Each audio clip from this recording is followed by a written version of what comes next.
Good evening, everybody, and welcome back to Final Fantasy XIV.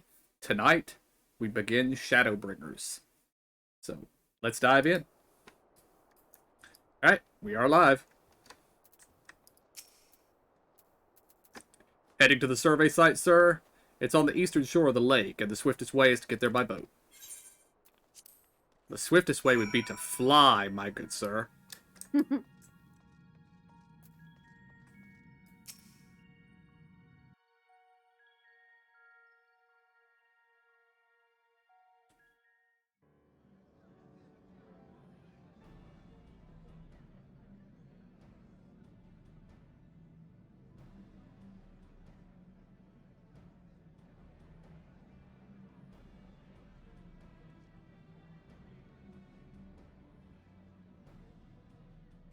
Look how many people there are! Should we get to it then? Pick up anything that seems the least bit device-like, and we'll make ourselves a pile. Well, if it isn't the hero of the hour, maybe you'll change our look. We've found bugger all without you. Biggs! Wedge!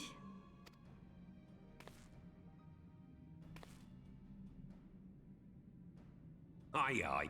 Well, we could hardly say no to a call for aid from the Scions. Jesse called the chief for some other business, so we'll be working twice as hard to make up for his not being here. Thrice as hard, even. Thank you, both of you. I'm sure we'll find that beacon in no time. Did Biggs's voice change? I don't think so, but maybe. I don't remember either one of their voices being this. I'm not seeing anything I out haven't heard here. Wedge yet. Do you reckon you could squeeze in there, Wedge? And get stuck halfway? No, thank you. I could try if you like. Tataru, no! We couldn't ask you to do that. Oh, I'll be fine. This receptionist is not afraid to get her hands dirty.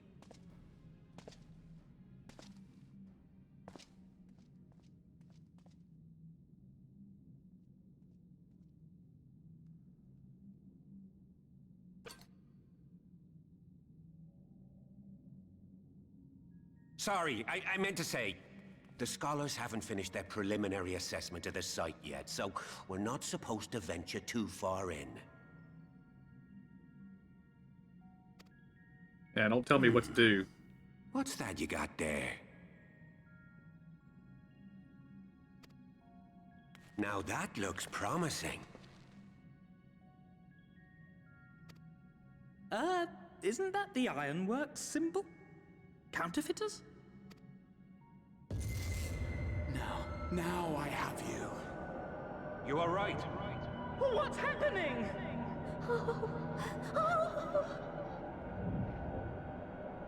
Stay with me. Focus on my voice. Let expanse contract. Eon become instant. Wait, this must be it. The device. Oh, this is supposed to happen. Throw wide the gates that we may pass. Oh, safe journey, warrior of light. Find our friends and bring them home.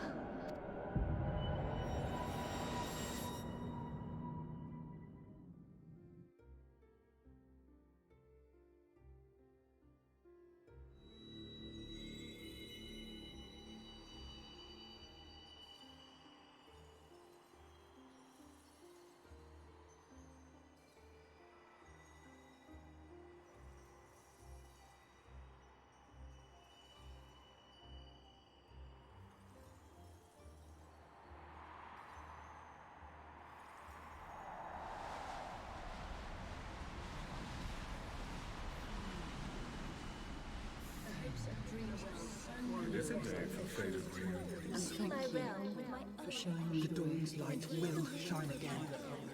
Oh, do not look at me so. You're slaves to a tyrant. There's no freedom in that. This is one battle you cannot fight. Away with you! I must say, your spirited accounts always come as a welcome change. We did everything right. Everything that was asked of us, and still it came to this.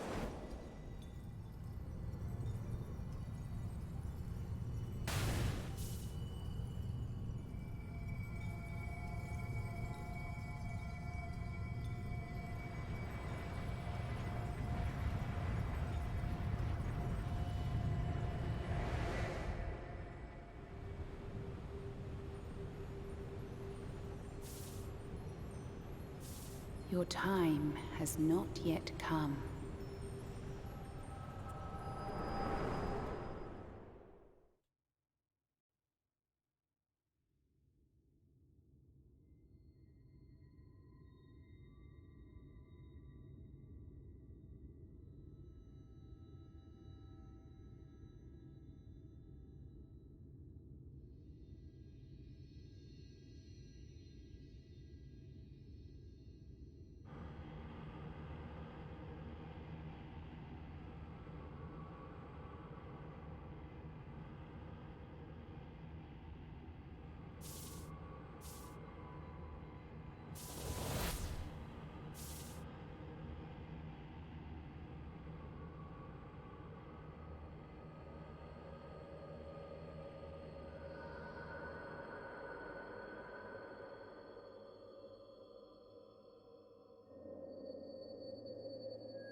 From endless dreams I awake.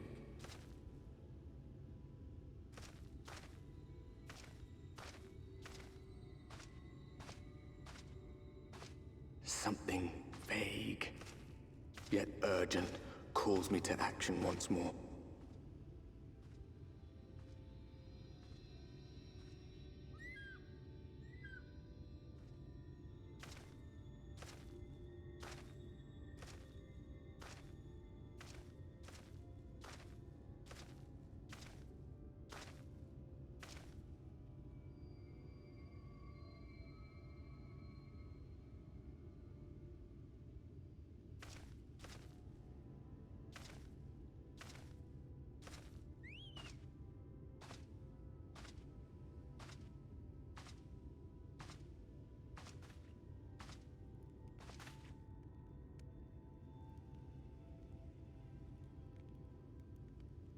Rare to meet someone out here who's not a peddler themselves. What brings you into the wilds this time of night?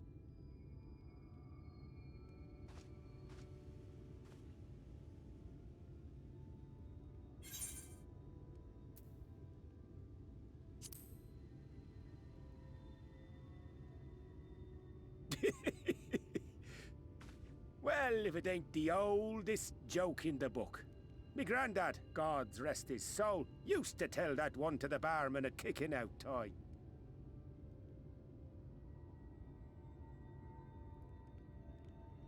And when, pray tell, did we last have a dark night? You rotten old drunk, you, he'd reply. Yeah.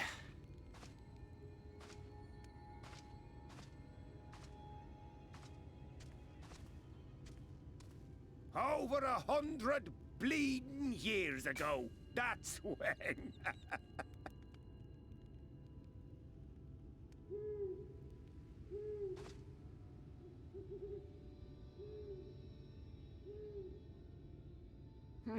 You got that look down to a T. I'd almost think you meant it. Ah, got to you, did they? Poor beggar. That explains it then.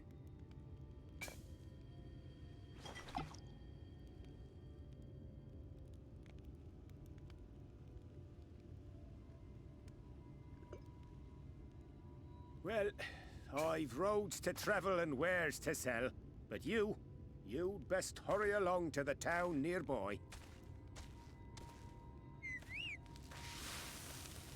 Just head east through the trees and aim for the Shining Tower.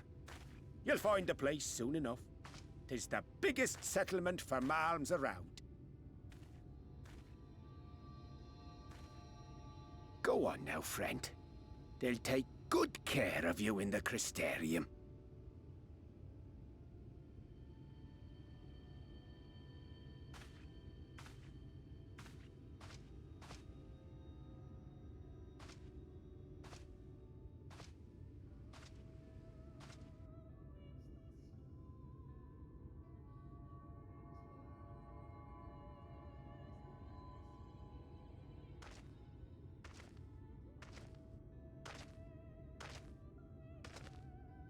To dizzying heights it rises. The gleaming spire. Its tip threatening to pierce the blinding canopy. There, it will all begin anew. Between dark and light. The pure and the corrupt. The one true struggle.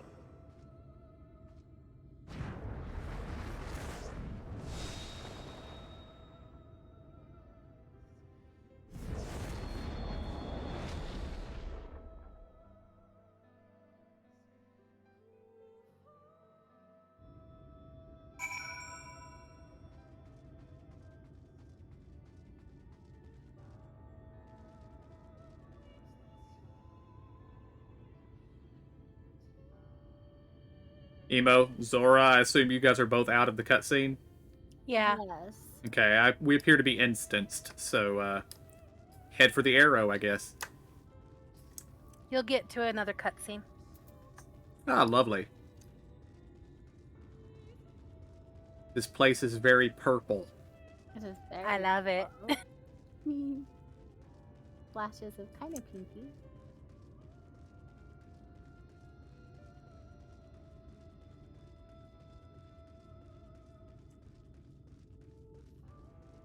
I guess we know why they made the Crystal Tower mandatory when Shadowbringers came out. Mm-hmm.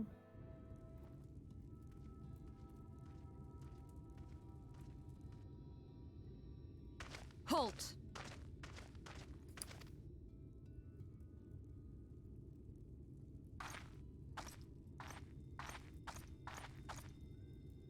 Every face in this city I know. Yours, I do not. This is the threshold of the Crystarium, stranger, and I am its gatekeeper. If you would enter, you will answer my questions.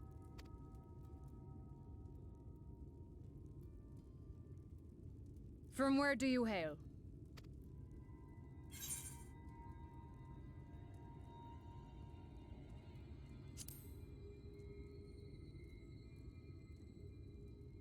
The source? What is this cryptic nonsense? Had you given me an honest answer, I would not have barred your way. We care little here for a person's place of origin. But instead, you chose concealment. And I will not suffer you to pass.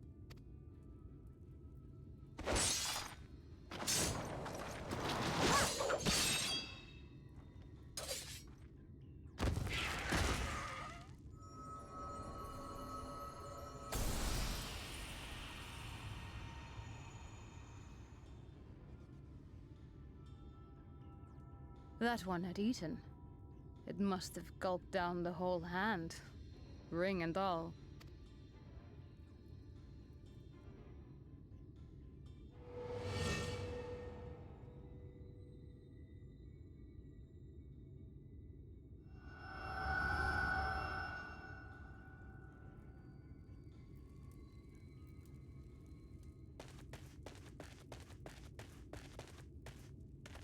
Everything all right, Captain?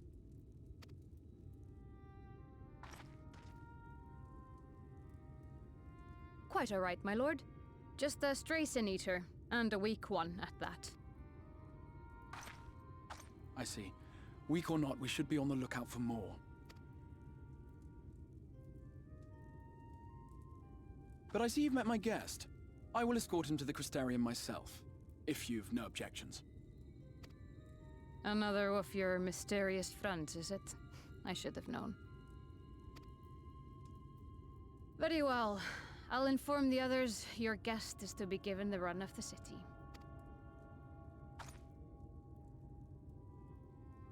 Pray forgive my less than cordial welcome. May the rest of your stay with us be a pleasant one.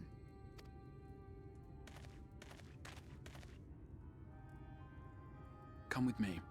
I will answer whatever questions you have when we are somewhere more private.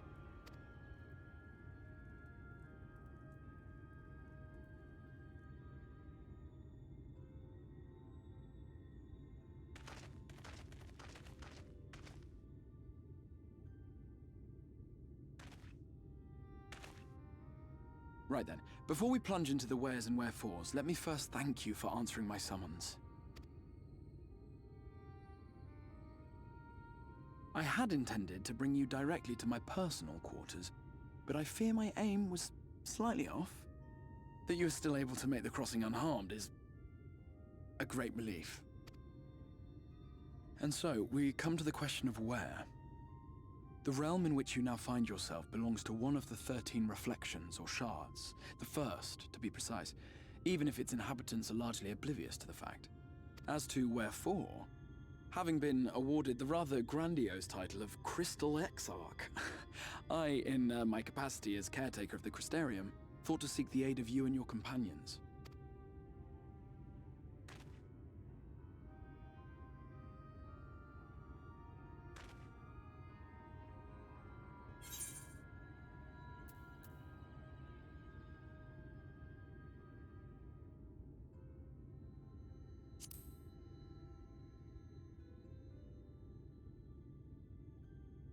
An inkling, yes. I can only beg your forgiveness. Matters here forced my hand. But all shall be explained in due course, I promise you. Let us begin with the glaring skies up above.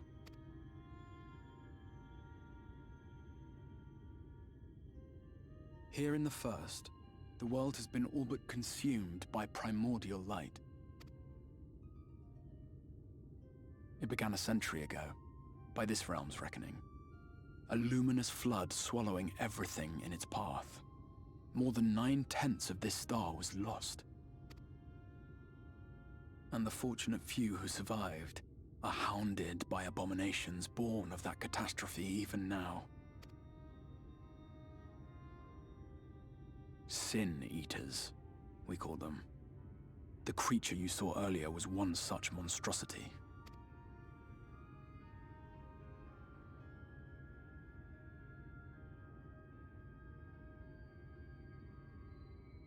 It was to save the first from this menace that I learned to bridge the rift between worlds. That I might call upon the aid of the greatest of heroes. And though it meant depriving a world of its champion, I had to try, for in saving the first, you would bring salvation to the source as well.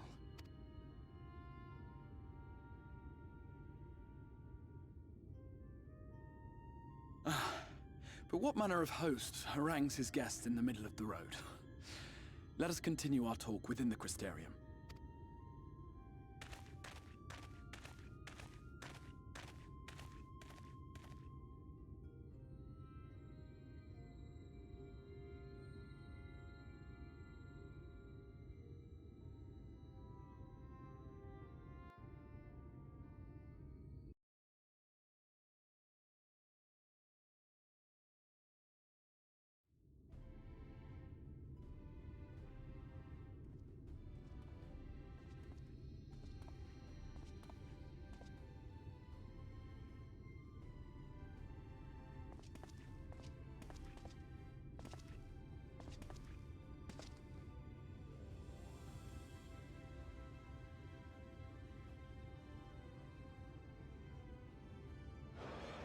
Such a proud and vibrant city.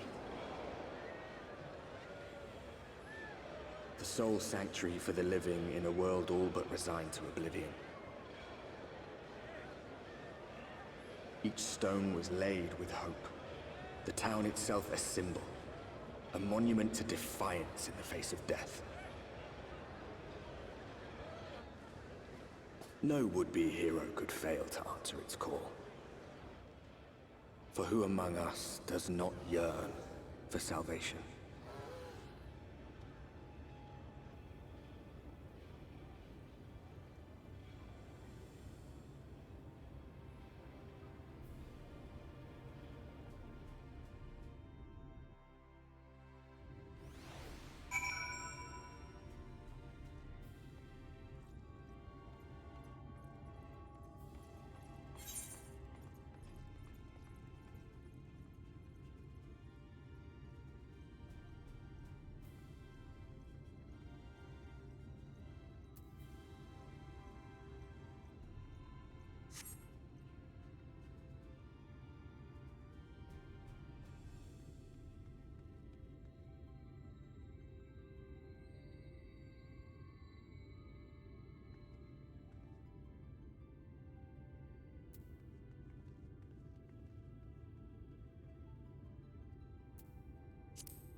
What did you guys say to the guard when she asked, "Where are you from?"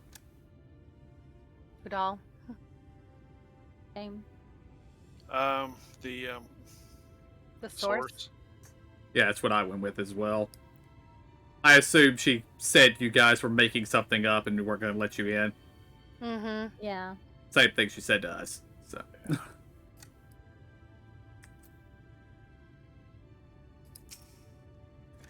Oh, one thing I did want to ask, Emo Zora, is your voiceover character the standard Warrior of Light voice, or is it different? It's the standard Warrior of Light. Okay. I wasn't sure if maybe female characters actually got a female Warrior of Light voice or not. Nope. Rude, sexist. And here we are. Welcome, my friend, to the Crystarium. Ooh, weapon coffer. I approve.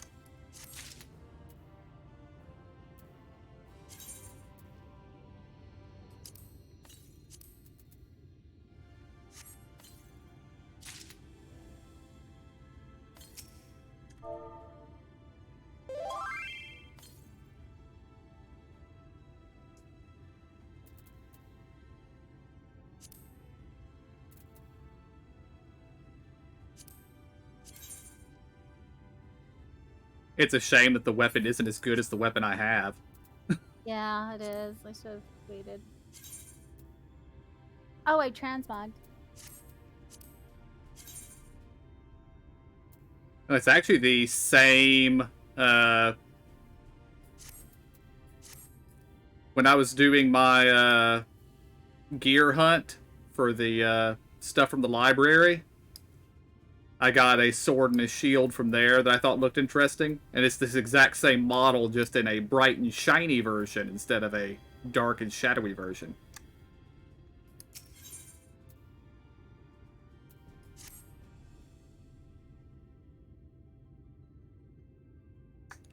Now, a full and frank discussion in the privacy of my study would seem to be in order.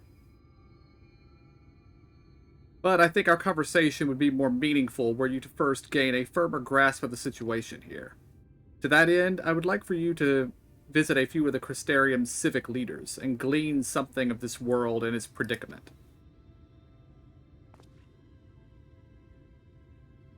I.e., roam the city and get all the Aetherites. Yeah. As you can see, this path will take you directly to the Aetherite, a convenience with which I am sure you are only too familiar. Being the rightful object of my summoning spell, you should in theory be able to reach all the way back along the etheric trail and find a connection to in the source, believe it or not. I strongly suggest you complete this attunement before venturing any further. Theirs is pretty. Mm-hmm. After you have done so, walk up the steps next to the Aetherite and head out to the left and arrive at the Crystalline Mean. This is where you'll find our collective of crafters and gatherers, as well as their spokeswoman, Catalyst, one of the people I should like you to meet.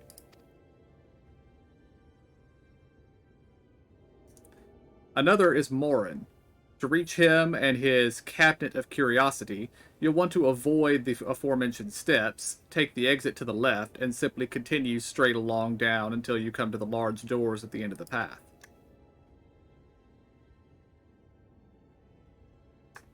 The third and final person I would like you to meet is Bragi, our man in charge of trade and distribution. He is to be found in the markets, which you can access from the opposite side of the Aetherite Plaza.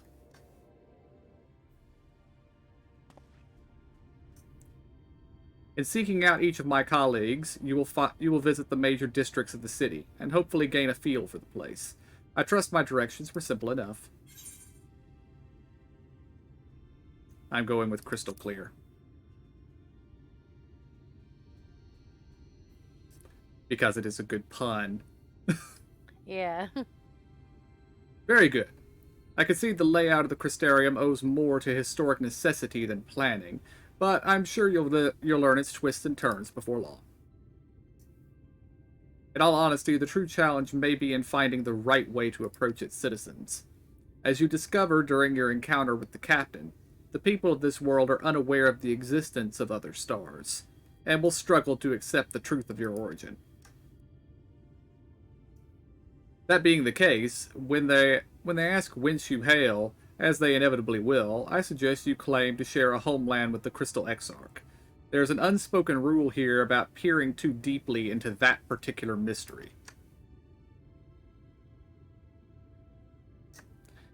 When you've finished making the rounds, pray meet in the large courtyard at the center of town. Until then. I like his robes. Yes.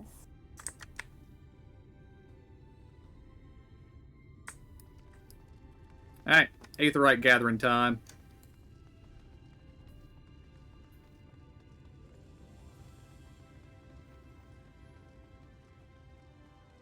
Oh, there's actually a quest marker on the Aetheryte. Okay. Well,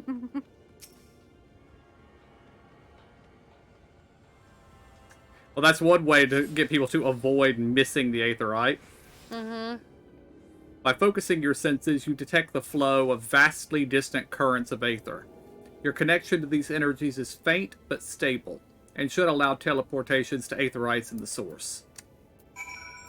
I thought I recognized that person's name. They just hailed you. It's that, McClue, whatever? Mm-hmm. Yep. Yeah, I saw them come running up when we were at the Crystal Exarch.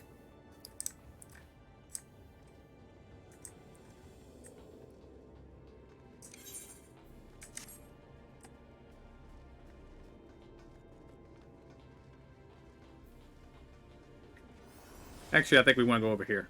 I think it's down. This first one.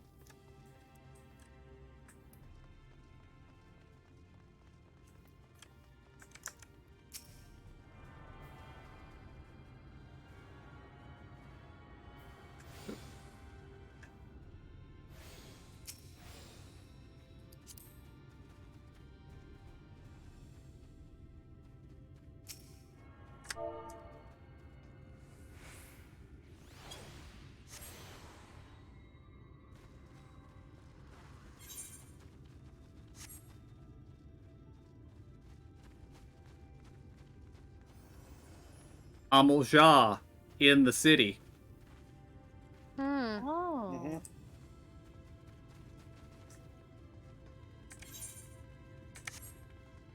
I don't see an Aetherite this way.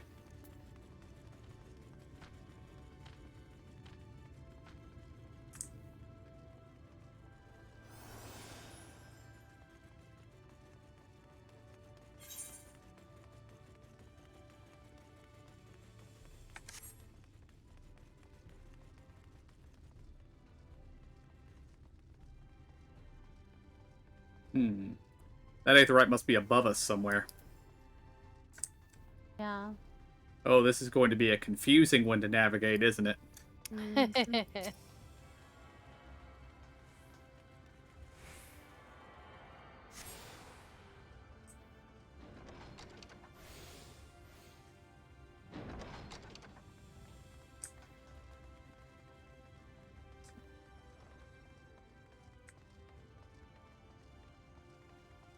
Oh, I like this room.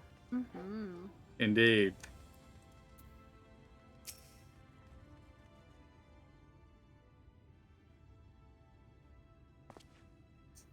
Excuse me, sir. Are you recently come to the city, perchance? I'm quite familiar with our civic roles, you see, and, well...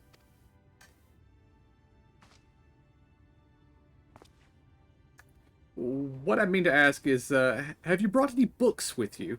A rumpled scroll, even. A scrap of scribbled on parchment. I have Chloe's book.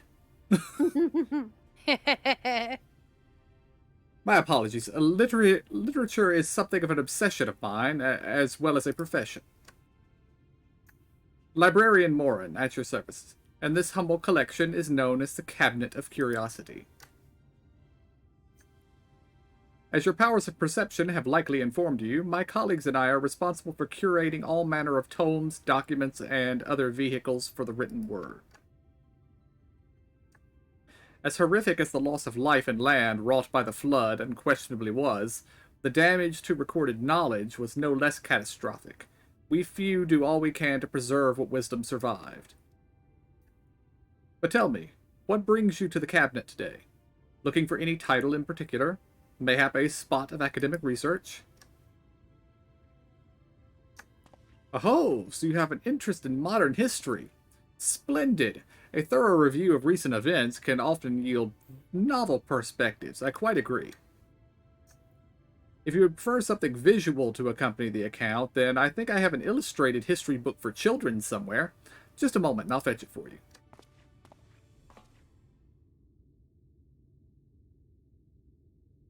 I don't know whether or not I should be insulted by that. I was thinking the same thing. Picture book. Wait a minute.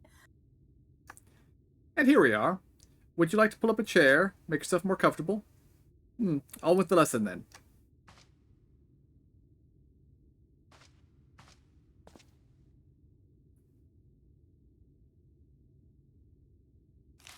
Hand in the robe. Okay. 100 years ago, or near enough not to matter, villains known as the Warriors of Light slew the Shadow Keeper, the Steward of Darkness.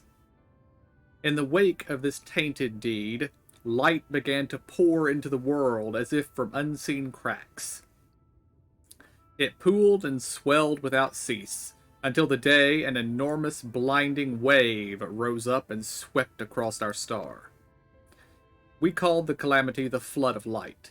Everything it touched was leached of life and vigor, leaving naught behind but a luminous wasteland.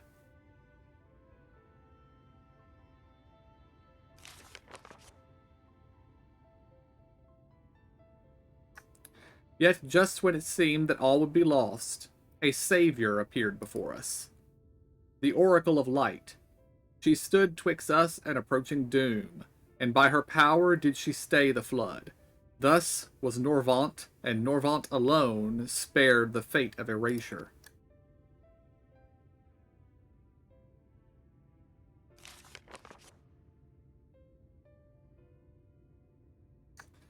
Tragedy would, however, arrive in another form. From the blasted emptiness descended horrors of strange and terrible aspect to bedevil the few folk who survived. These sin-eaters were light incarnate, and their fulgent presence stole the night from Norvant's sky. Even now, they circle the remaining bastions of civilization, ever on the hunt for us, ever hungering for our flesh.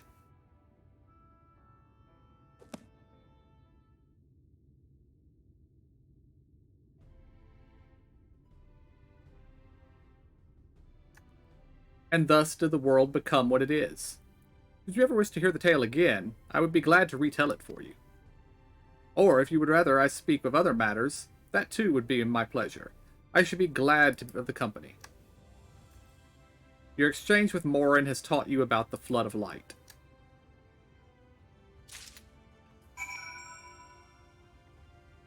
And more than that, we caused it, I guess? Well, we didn't, but the Warriors of Light on this world did.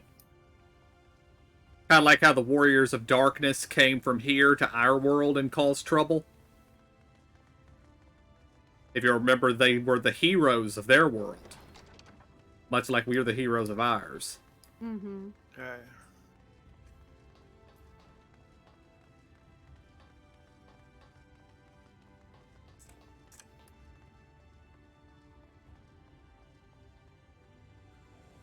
Okay, I like this room. I do too. I love that the trees are so pretty. Mm-hmm. What room are you guys in? Down the stairs and through the doors that we came in. Yeah, we haven't teleported anywhere. We just started running up these stairs. I wonder. I'm just gonna check because we didn't come down here. That maybe the other is not down here. Never mind. Just ignore me. It's fine. It's just a bunch of water. I'm still coming over here to look at the trees. All right.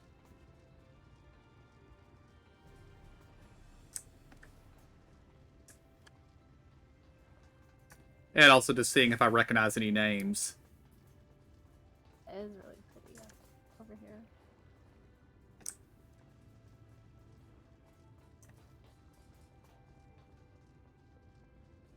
I didn't notice the floor was water until I saw the boats.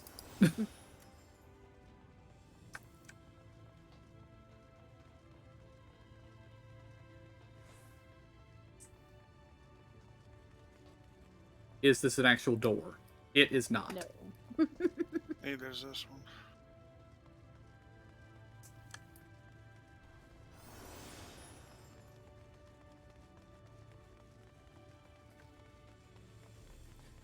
Oh, and I believe this X-Pack was when they added the Viera to the game, Emo. So I expect we're going to be seeing a lot of bunny NPCs. Cool. My family.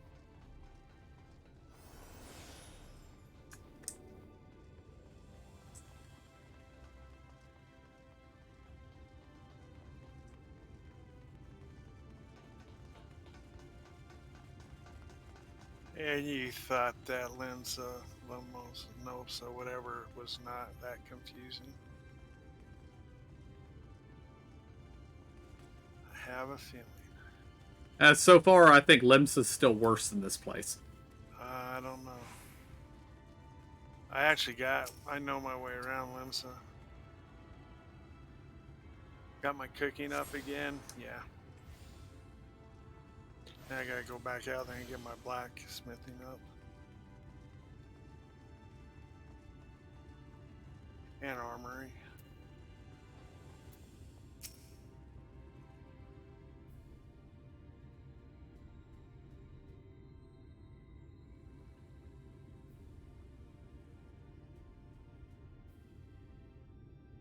Rare to see a place so well stocked in goods, isn't it? But not here.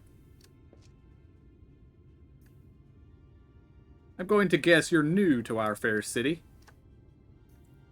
Well, for what it's worth, you've chosen a fine sanctuary. The Exarch can throw up a barrier if the Sin Eaters come knocking, so it's a damn sight safer in here than it is out there. Safer and more civilized, too. Thanks to us in the mean. We work together to procure materials and resources and craft goods which make city life possible. This is the place to visit if you need a coat mended or a kettle forged. Just don't go thinking it'll be handed to you on a plate like those Elumeran layabouts. Here in the Crystarium, we work for a living. Though I see you're no stranger to honest labor. You don't have that whiff of indolence about you like some folk I've met. Still, I can't quite pin down your profession. Where is it you're from? One of the Exarch's countrymen, you say? I see. Well then, I'll work twice as hard to make you feel welcome. Our city wouldn't even exist if it weren't for him, and any friend of his is a friend of ours.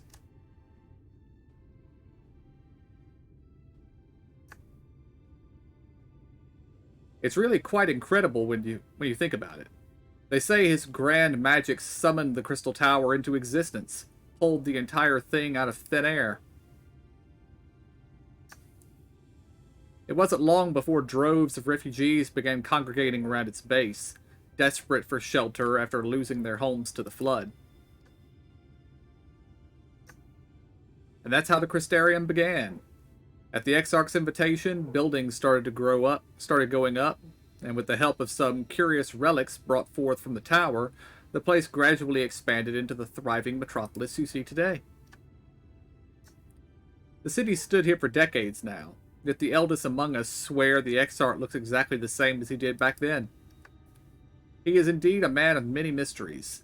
For all of his secrecy, he has never yet let us down. So if he, and you, wish to remain silent about your shared homeland, then the folk here will respect your wish for privacy. I am, however, more than a little curious to see any crafting talent you might be hiding. If you've aught to contribute on that front, be sure to come back and visit once you've had your chance to settle in. Just ask for Catless, and I'll find a niche here in the crystalline mean. You can help us keep the cogs of the city greased and turning. Your exchange with Catless taught you about the life in the Crystarium.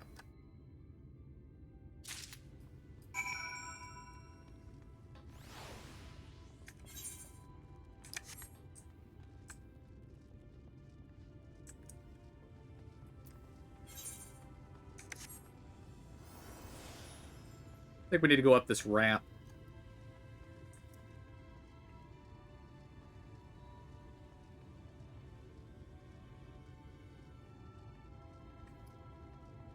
This time I guessed the direction correctly.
This is both cool and completely the wrong place to be. Because we need to be down there. Yep, but there might be one over here. There seems to be the path leads over here to something.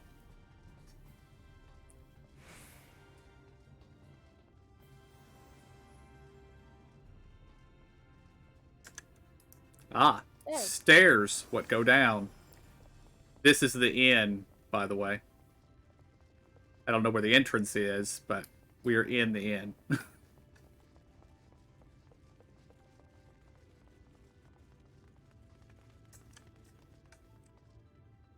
I imagine we just can't see the innkeeper yet.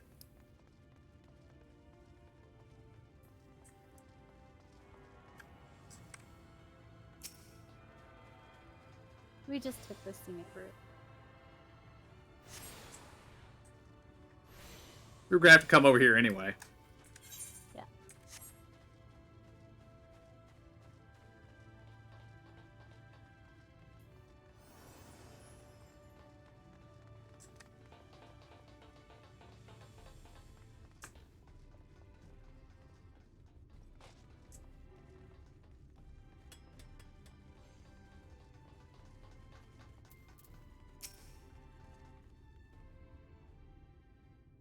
And we meet our first Rothgar, other than the Gunbreaker quest giver.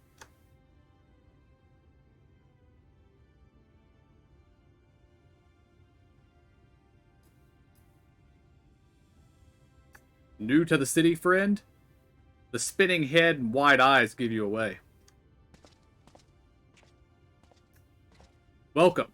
My name is Bragi, and I'm the master of these markets. They gave the district another official title, but I'm not in the habit of using it. Too florid by half. In any case, our merchants stock a range of equipment from drawn, such as yourself, for drawn, such as yourself, so finding something in your size shouldn't be a problem.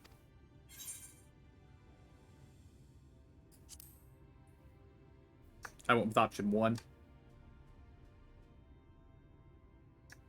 Hi, something wrong?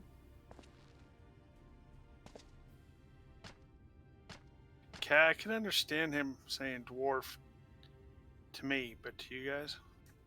He said drawn to me. Yeah, Oh. he said vis to me. He called me Miss Still. Okay, he called me a dwarf. Let's see if we can straighten this out. See those two in front of us? The shorter one is a Hume, and the taller one is an elf. The sturdy individual of there is a Galgant, while the one with the horns is a Drawn, like you.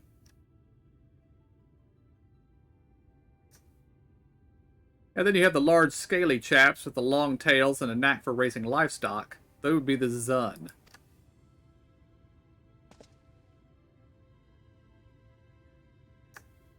which is apparently not the name you know them by.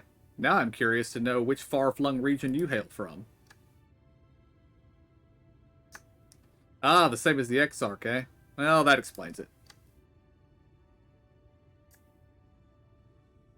You don't get much further flung than that. We've had a few of your lot pass through in recent years, and despite their obvious learning, they floundered over the simplest things. But no worry. Should you find yourself confused by our local language or customs, I'll be here to answer your questions. Your exchange with Bragi has taught you about the peoples of the First. Look at their summoning bells. They're really cute. I haven't seen them. Oh, I love it.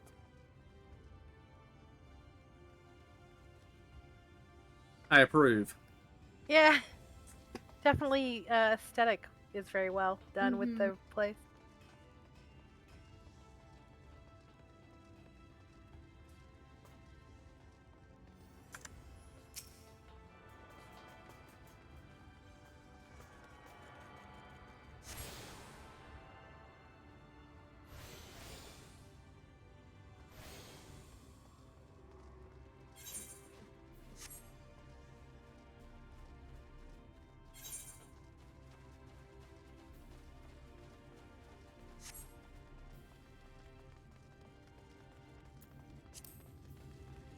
Oh man, we should just use the Dulcel Gate. We haven't unlocked that one yet. We hadn't? I thought we did when we were here. We haven't been here yet.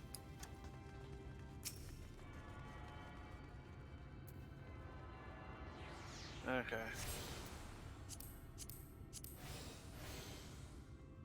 You've attuned yourself to all the Aethernet shards in Crystarium. Lakeland is now accessible as an Aethernet destination.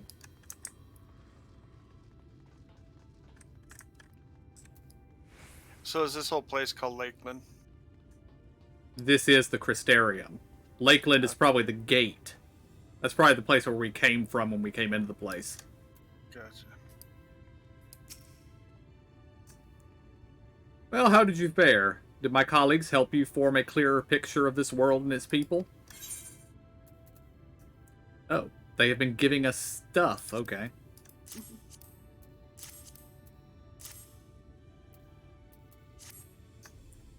Yes, it seems you were treated to the most thorough introduction. I understand if it was something of a chore, but 'twas necessary that you grasp these things before we proceed. As for the Crystal Tower's origin, you may have noted the details were sparse. The structure is, in fact, the selfsame one you know from the source, transported to the First in its entirety. It was my first attempt at breaching the boundaries between worlds, something of a trial run for your eventual crossing. And although I do not know which era I tore it from, I do know that its arrival served to set the wheels of fate in motion.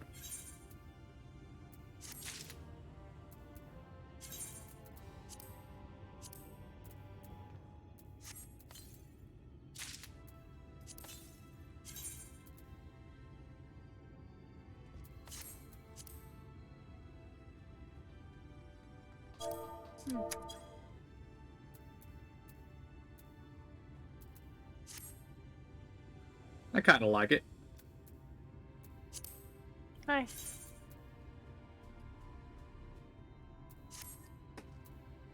Yeah. Once I turn it pink.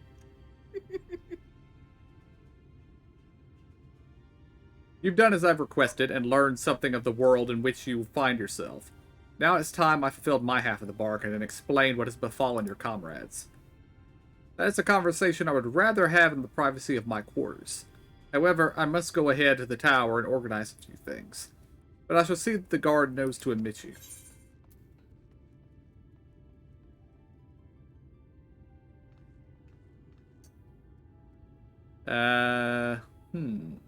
Which option to pick?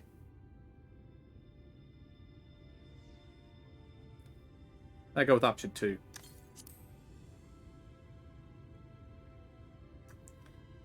I'm not familiar with that name. Is there someone I should know? I'm pretty sure he's you, Mr. Exarch, but... An extraordinary tale, but I'm afraid I found no such individual residing in the tower when it passed into my care. Mayhap we can revisit that mystery another time. For now, I think it best that we focus on the present.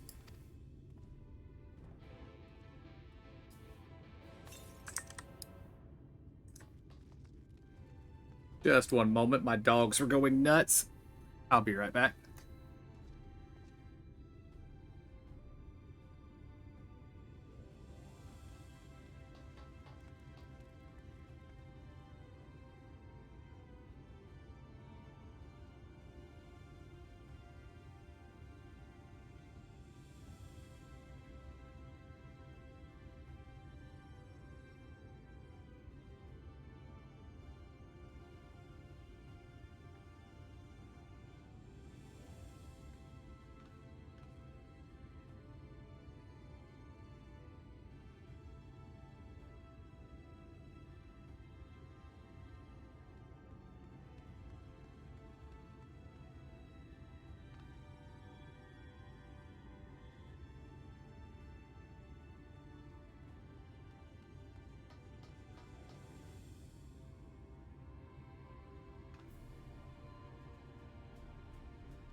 It was the second most evil thing in a dog's universe. The UPS man. Ooh.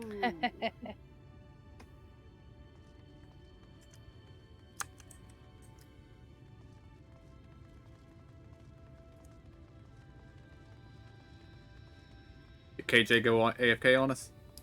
Oh, there he is. No, I just wasn't looking. Greetings, sir. The Exarch awaits you within.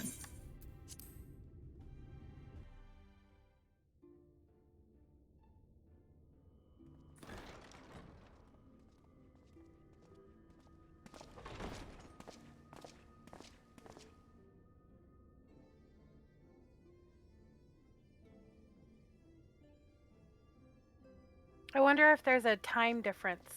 You know, like we're gone for a little bit and it's a long time here. Welcome to the Ocular, my private study. I think you're We can probably speak right here with without that. fear of being overheard. I have much to explain, but the truths which I must touch upon in doing so would cause only distress and confusion to the people of this world. Pray keep that in mind. Now, I am sure you are desperate to know the fate of your fellow Scions. To put it simply, they are here in the First. Their arrival, however, was not as recent as you may imagine. Here, time flows at a different pace from that of the Source. In the space of a single hour in your home world, an entire year might pass in the First, and the reverse could also be true. The pace fluctuates without rhyme or reason, and it cannot be predicted. That said, we seem to be entering a period of near equivalence. And thus, for the moment, you need not overly concern yourself with the passage of time. As for your companions, however, Yustola and Urianger have dwelled here for 3 winters, all told, while Thancred's count stands at 5. Even our more recent arrivals, Alphino and Alize, have lived in the First for almost a year. My intention had been to summon only you, but the art of reaching across worlds has proven exceedingly difficult to master. Thus it was that my fumbling hand closed upon those to whom your fate is most closely bound as well. As they were not the object of my summons, Their transference was incomplete. Though they may appear to possess corporeal bodies, they are, in truth, merely spirits that one can see and touch. Consequently, while you yourself will be able to pass between worlds with relative freedom, they will not. Much as it grieves me, they are stranded here, unable to return.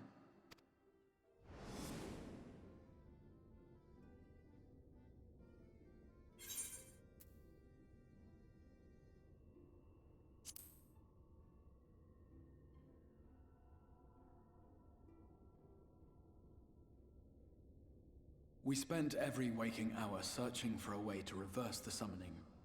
In the beginning, at least. As you may have surmised, however, our efforts met with little success. And then we all but abandoned the endeavor once Urianger shared with us the vision he had witnessed during his journey through the rift. In that chaotic no-man's land between realms, time and space warp and blend in unexpected ways. What Urianger saw was the future. That which would one day come to pass. In his vision of tomorrow, the first was rejoined with the source. This collision of worlds brought about the 8th umbral calamity and the deaths of countless multitudes. Amongst those who perished, Urianger clearly saw the fall of the Scion's mightiest champion. He watched you die.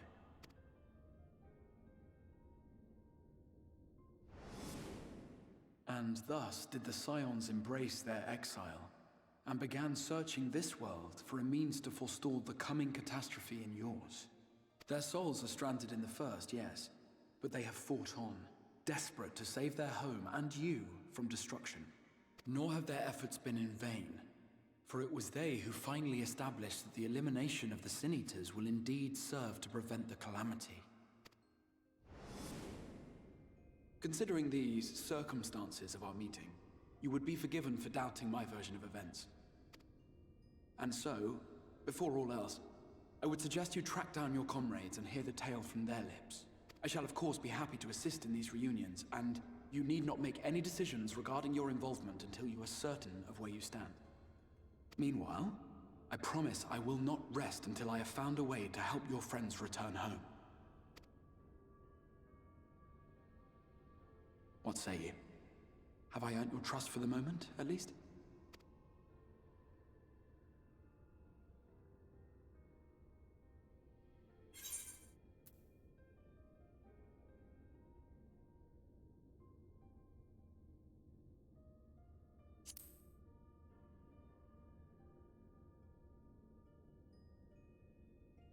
Excellent. You will not regret this. With that settled, we shall have to see about getting you ready for the road. Traveling across the rift has no doubt left you weary. I will arrange for a room where you might rest in comfort. While it's being prepared, perhaps I can show you around.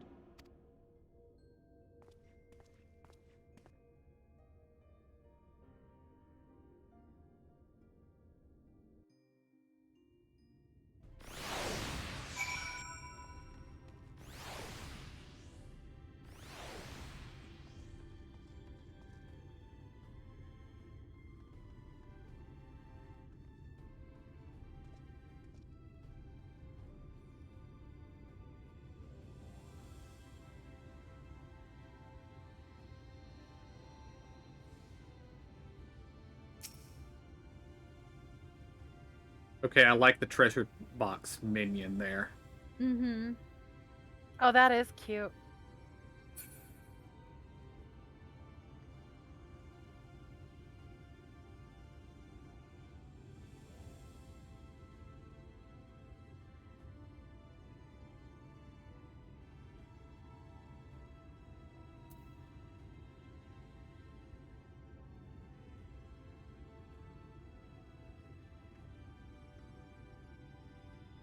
Where the hell is he going to show us around when we just got done running around? Indeed. I mean, fulfilling his assignment, no less. I mean, anyway, okay. What'd you guys choose? For now, but I will see that you keep that promise. Or something like that. I'm being overall mildly aggressive toward him. I chose for want of a better choice. The third one. No, he just replied to it as, "Oh, you will not regret this." So. Yeah, essentially the same. Yeah. The Crystarium boasts a number of residential districts, but I have been informed that a room has just become available at the Pendants. Which, as it turns out, is perfect. Our path will take us past the markets, and I was hoping to give you my own introduction to their wares. Come along. What pet chest thing are you guys talking about? This right here? This guy right here? Right here. Okay. Hebrew shy.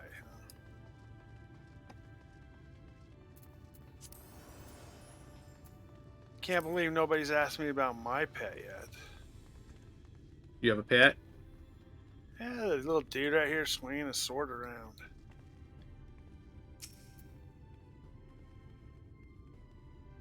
What about your little dude? Don't ask me where it comes from. Some stranger chick with bunny ears came running up and gave it to me. I was like, Oh, nice. Okay. Nice. Those bunnies are nice people. Yeah. She weren't wearing much, but yeah. Wow. I'm not kidding.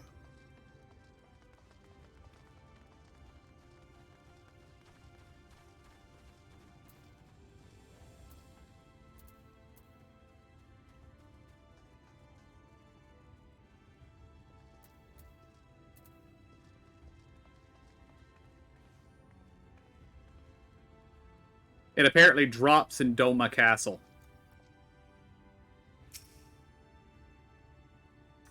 It is a miniature version of the crazy Garlemald soldier that was stalking us for most of the X-Pack. Oh my gosh. Okay.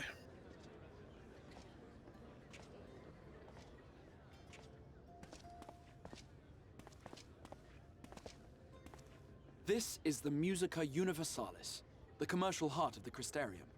Aught you might need to prepare for your journeys can be purchased here.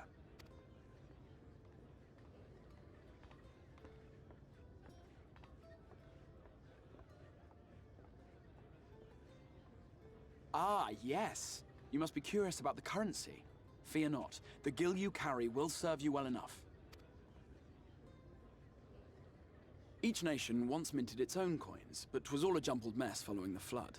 After much debate, the local merchants eventually elected to revert to the old ways, wherein a coin's value was decided by the worth of its metal. As for a unit of measurement, we agreed upon the term gil, a word borrowed from coins uncovered within the Crystal Tower here. And as our traders peddled their wares across the land, so too did our usage of gil become common practice. From what your stola tells me, a standard coin from the source equates to exactly 1 gil here, or near enough not to matter. Our way of life has benefited greatly from the artifacts we recovered from the tower, some of which may be familiar to you.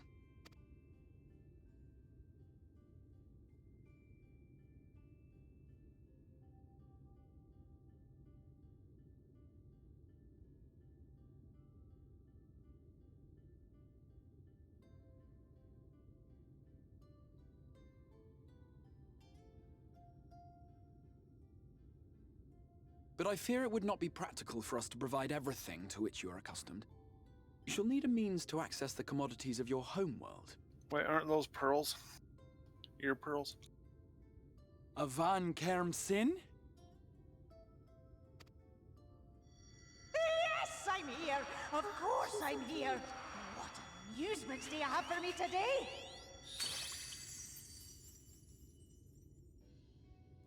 My dear Feo Ul, paragon of pixie kind. For you, I have the most vital task. This fine gentleman is a friend from a distant realm. And we have need of a means to ferry things back and forth from his home. Might you be able to assist us in this matter?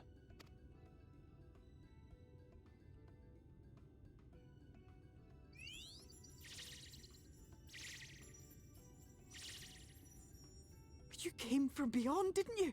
From beyond the rift? How wonderfully exciting! What a brave and reckless and marvellous thing you did! You've the heart of a pixie, you do. After careful consideration, I have decided to grant you my assistance. Make a pact with me and the fun can begin. But answer me this, traveller. Did your garments come with you when you crossed over? Your teeth? Your nails?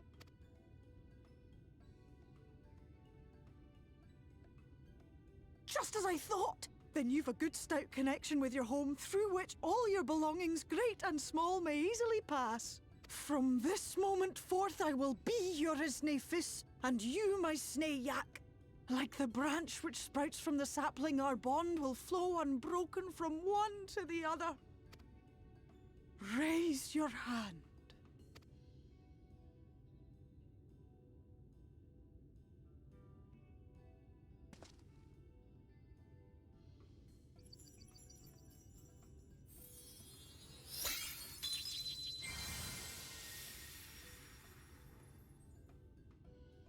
Tis done.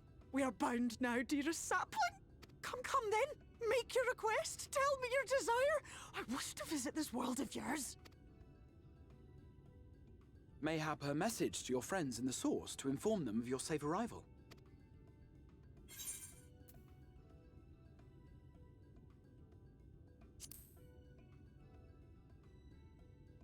Consider it done.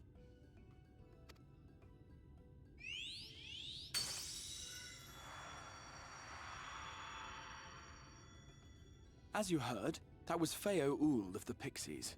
Their kind possess an affinity for magic akin to that of arcane beings. They rarely show themselves in populated areas, but Feo is insatiably curious even by pixie standards, and seems to have taken a liking to the Crystarium. Right, we were going to organize a room for you, weren't we? Come along.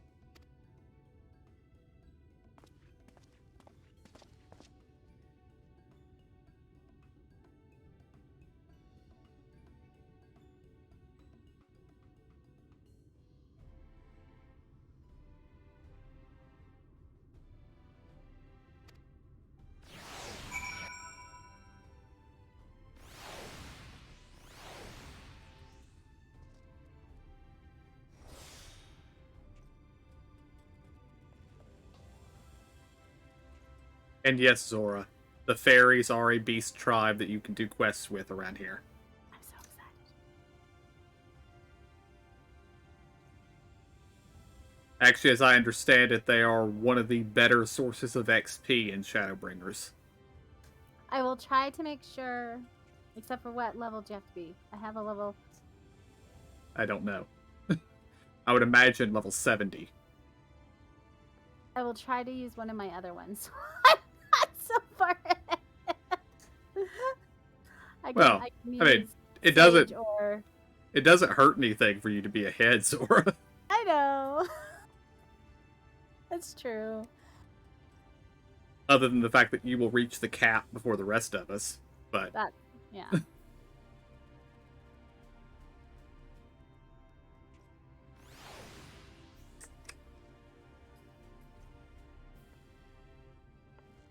And they are going to a great deal of trouble to explain why things work like they should here in this place. I noticed that. Yeah, it's definitely, a way to explain things for sure. But no, I do not understand the smartphones. But that was funny. But that was so funny. I did find it funny, my character's reaction to it. Yeah, I know. Shaking her heads. You talking about that's the same as having a pearl in her ear. A link pearl? Link pearl, yeah. Well, as far as I know, they've never actually shown link pearls, but maybe? I don't know. Ah, there you are. I was just finalizing the matter of your accommodation. You'll have a private room here in the Pendants for the duration of your stay, to make use of as you see fit. When you are ready to retire, the manager will show you to your lodgings. Pray rest and recuperate, and we shall reconvene in the ocular anon. I believe that covers all the practical concerns.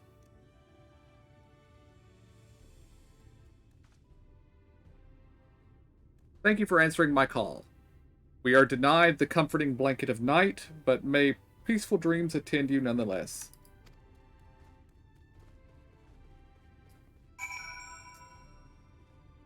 I'm beginning to think that our Catboy buddy was in the Crystal Tower for a long, long time before he brought it here. Because he doesn't seem to remember anything. Mm-hmm. Alright, let's see what our inn rooms look like.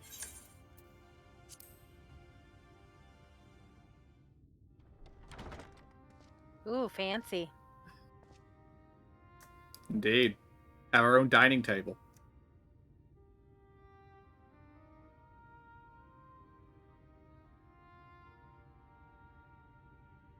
Who did you guys contact? Tataru. Mm-hmm. Same. So nobody got a hold of Cryle? Tartaru will tell Kryle whatever Kryle needs to know. Yeah, Kryle didn't know we were doing this. Only Tataru did. But she's also the one looking after all our buddies, isn't she? The bodies.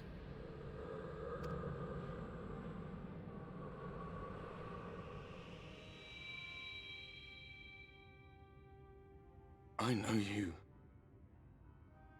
You're the warrior of light from the source.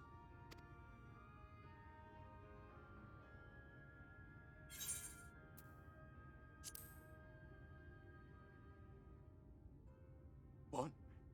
Did you just... You can hear me? Oh, gods, how long has it been?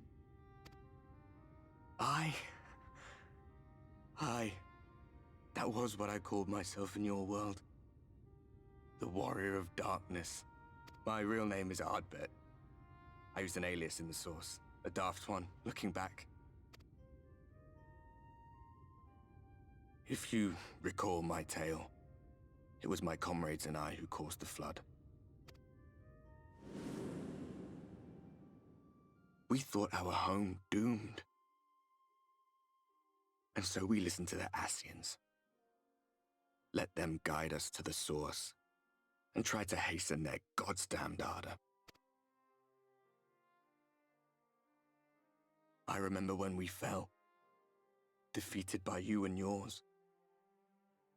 I remember our audience with Minfilia, how she listened to our pleas and returned our souls to the first.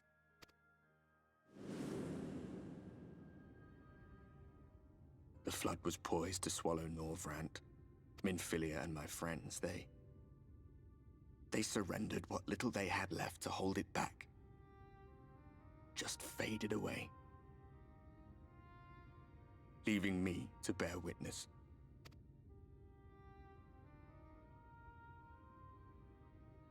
Tell me, do you know the year? How much time has passed since we caused the flood?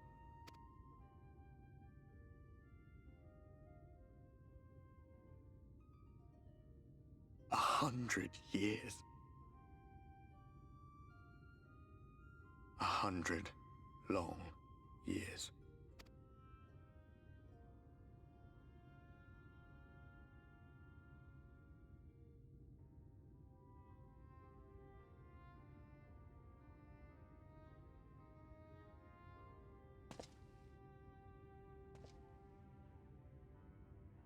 My hands find no purchase. My gestures catch no eye, and my pleas, be they whispered or screamed, reach not a single ear. I am a shade, cursed to do naught but drift.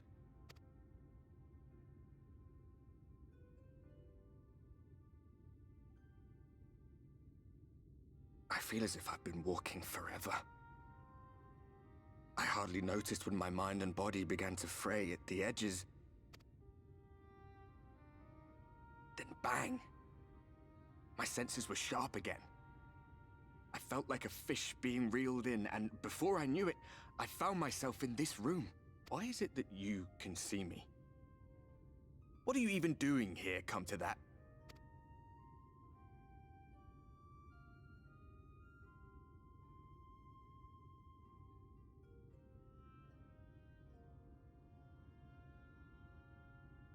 You were summoned to save the first.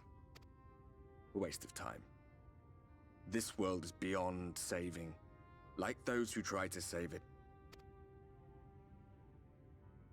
Muddled as my mind may be, I've not forgotten that. But if fate has brought me to you, the one person in this God's forsaken world who can see and hear me, then perhaps there is a reason I endured.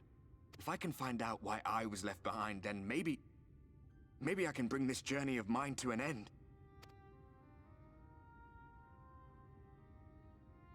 Well, I'll be watching, Warrior of Light. But do me a favor. Be careful out there. This world has had its fill of heroes.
Well, when I went to the end room, I was not expecting a confrontation with the Warrior of Darkness, but that is what we got.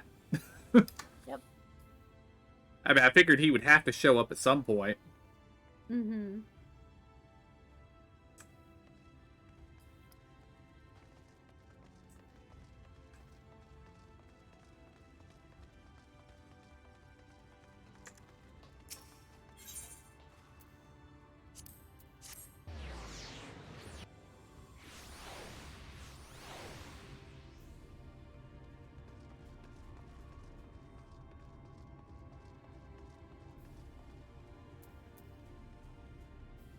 Oh, and when the weather says everlasting light, they mean it. Because it is currently 5 a.m. Eorzea time. And still daylight. Mm-hmm. Bad it's not like this in Kugange, so we could jump the tower. Mm-hmm.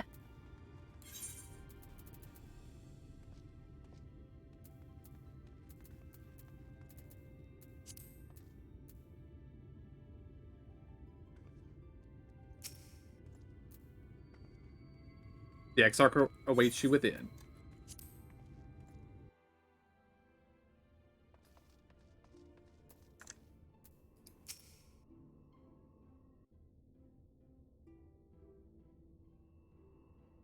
And as I was running up to him, How did you find your I noticed behind him I trust you were able to there's rest. a portal to the source.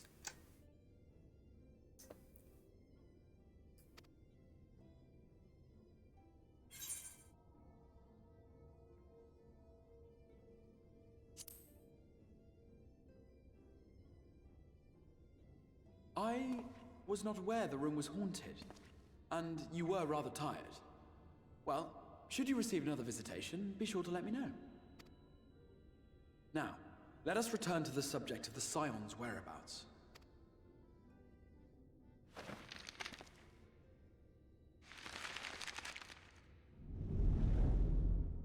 This map shows the lands of Norvrand, the only area to be spared the Flood of Light. The Crystarium is here, in the region known as Lakeland. To the north is the fairy kingdom of Il-Meg. That is where you'll find Urianger. To the east lies the once prosperous civilization of Rak-Tika. Your Stola is stationed there, in the heart of the forest. Alas, neither location can be reached without considerable difficulty. As such, I would suggest you first seek out one of the twins, each of whom is stationed but a short flight from the Crystarium. Alphino is on Calusia, an island off the western shore. It is home to a city called Yulmore, where the rich and privileged while away their days in idleness. For his part in furthering our cause, Alphino journeyed there to meet with the citizenry and forge alliances. From what I hear, he has since kept himself busy gathering information around the main settlement.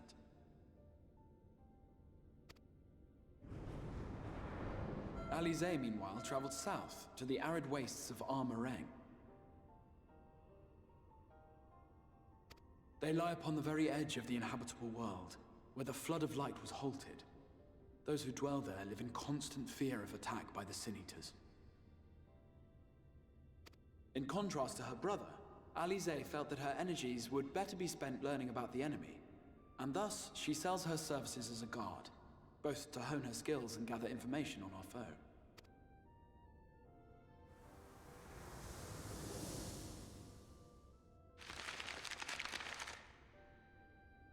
So, will it be Calicia or Armarang? It matters not which you choose to visit first. Simply inform me once you have made your decision, and I will see to it that you are provided with a suitable mount.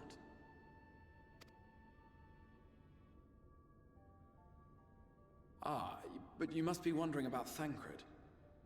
He has taken up with a new companion, and is presently engaged as a wandering hunter of Sin Eaters.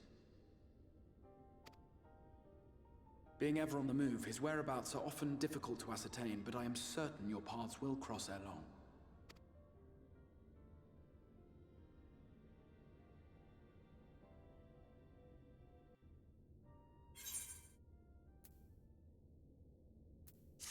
I don't know if we can pick up both or... I imagine we're gonna have to do both, but we probably have to pick one now. Which would you guys prefer? Alpha Node or Alice? Alpha Node.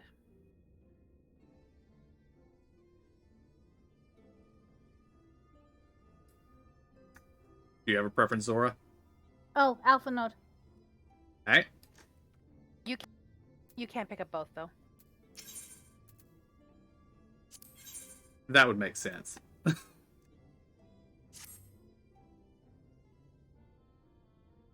You'll visit Alpha Node in Calusia, then. Excellent. As I mentioned, your destination is an island off the west coast, so you will need a mount capable of making the journey. Here's a letter of introduction presented to Zizim Jamai, the Master of Beasts at Temeros Rookery, and he will take care of you. When you see Alpha Node, be sure to pass on my warmest regards.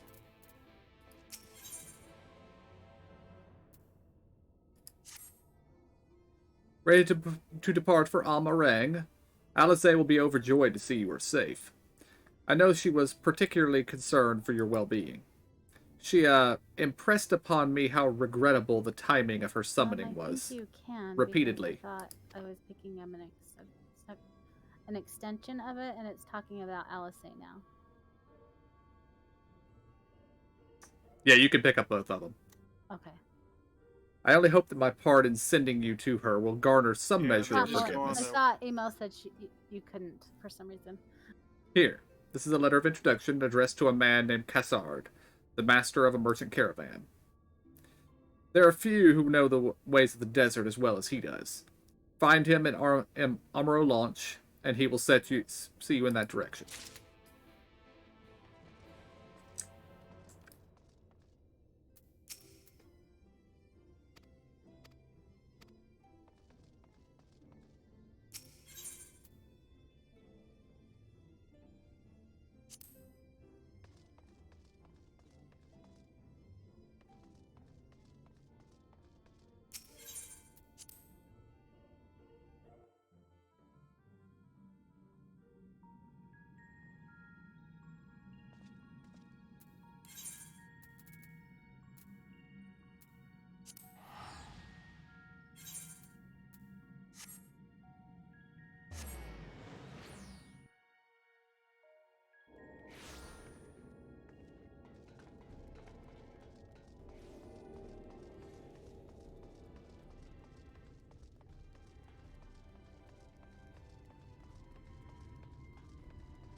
FYI, going through the portal to the source just sends you back to the Ironworks camp where we picked up the beacon. Hmm.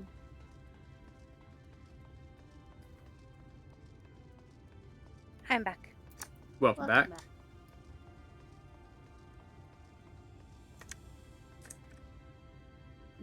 Emo, you did pick up Alisae's, right? Yeah, I picked up both.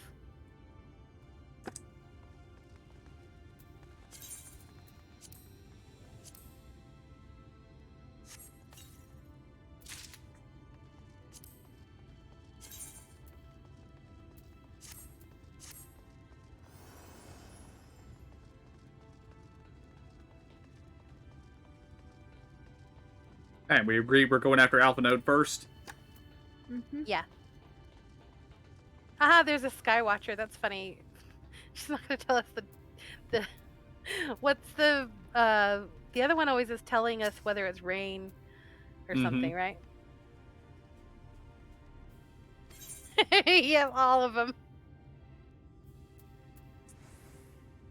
And unlike, she doesn't have access to any of the other places. So it's just, there is light everywhere. Yeah.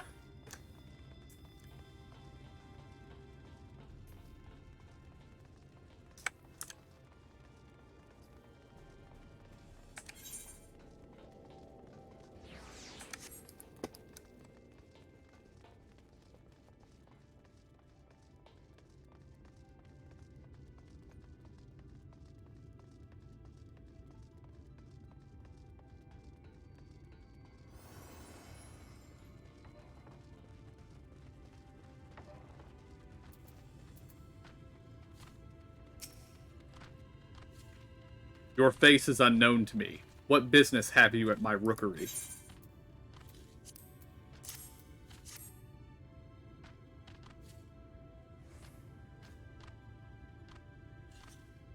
Signed by the Exarch, no less.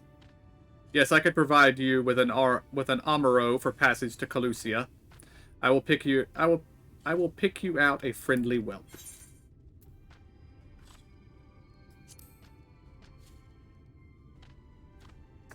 That's right. Mounts like my gray friend over there are a common sight in these parts. But I gather you hail from further afield, more accustomed to chocobos, perchance. I hear there are a few places where they ride little else. Seeing as you're plainly unaccustomed to riding Amaro, I think it best I accompany you on this flight myself. Any Zune worthy of his name could do it, of course, but the Exarch sent you to me. Ensuring you arrive safely is my responsibility. Gather your things and meet me at the Amaro launch.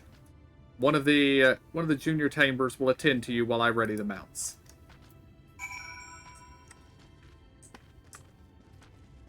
I see a purple quest. But it must be up above us. Yes, it is.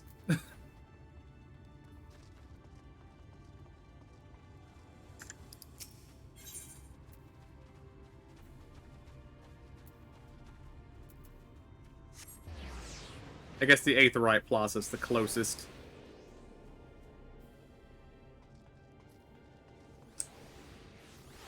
Which means it was probably just as easy to run back, but oh well.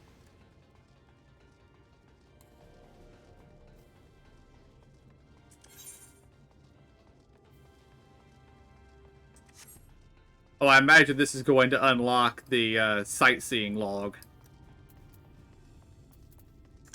You know, now that you've almost finished it, Emo, it's time for more. Yeah.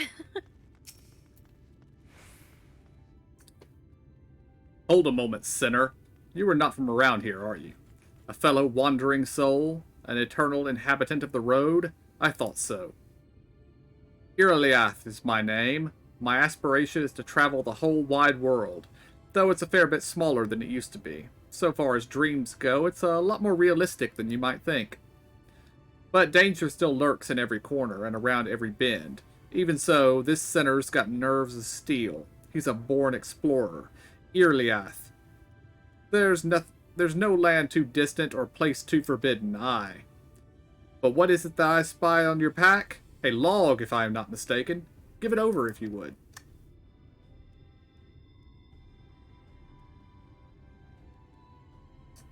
Aha, I thought so. A record of fantastic vistas and unforgettable sights. We're kindred spirits. A morrow of a feather. Excellent, excellent.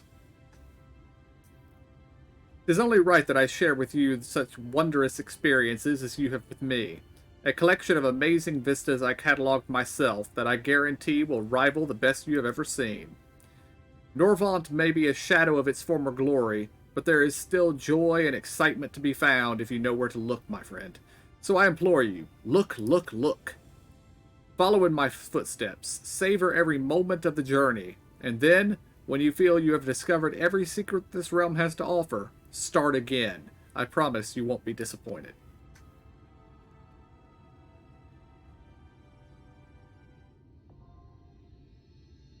Okay, that's cryptic. Shadowbringer's entries have been added to your sightseeing log. You must be a disciple of war level 70 or above to record their vistas. But you do get XP for it. Use your wits and notes provided by Irliath to identify these stunning sights and the proper way to appreciate them, and see Norvant as only the greatest explorers have seen her. Oh, is the book back to giving us clues? There were no clues in the Stormblood one. So does that mean they took away the blue orbs? Yeah. But no, there are no clues. It just basically tells you what city it's in.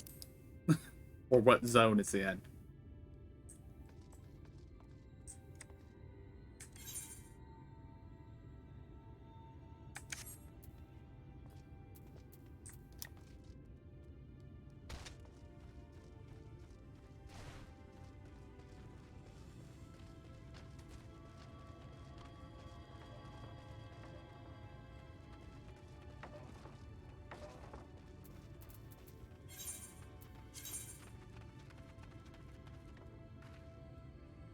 Oh. We are in the wrong place. The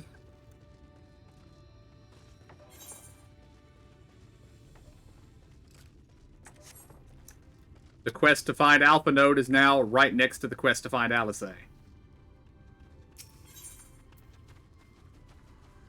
And the Amaro launch, which we already have the Aetheryte for, is where we need to go.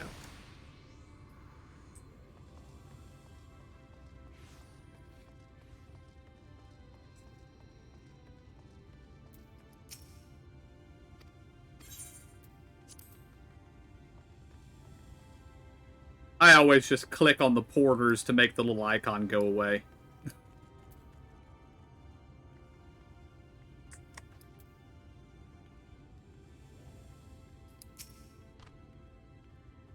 You want to fly an Amaro to Calusia? Well, I suppose if Master Jemai is going with you. Wait here, please. The Master should be along with the mount shortly. You can now travel to Calusia. Speak with the aspiring Amaro tamer to fly to the island. You can also use your Aether Compass to assist with locating Aether Currents in new regions. The Aether Compass can be found under the collection in the duty section of the main menu. So, it's time to search for Aether Currents again. The whistling breeze, mute. The pounding surf, frozen. Time itself takes a breath. At light's edge, all is perfectly still. The world captured in a painting, locked in a moment. Music, faint and fleeting, drifts coastward on the lifeless air. And in the distance, beyond the broken earth, a city beckons.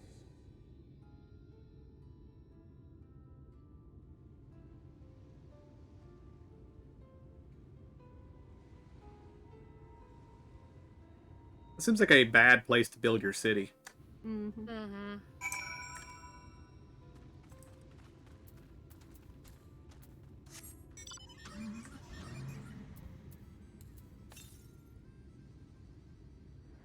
Oh, the quest giver's right here. Never mind.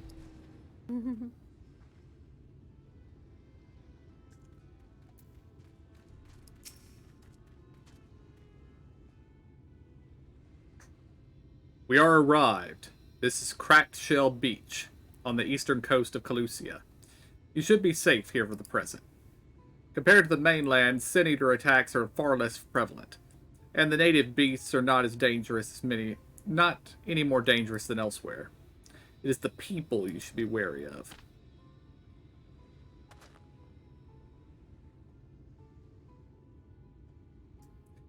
Spy you that city in the distance? That is Yulmore, the island's main settlement.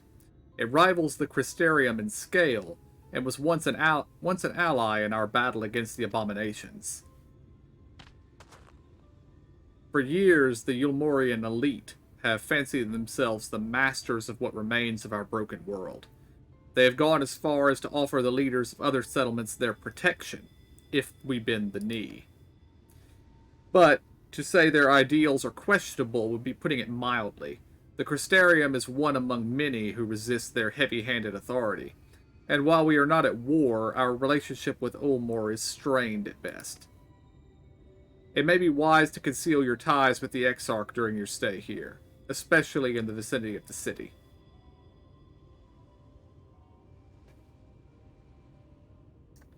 I'm glad we understand each other.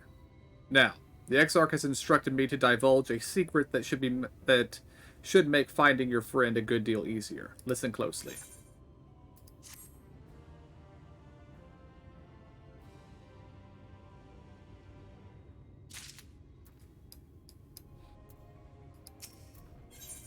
And?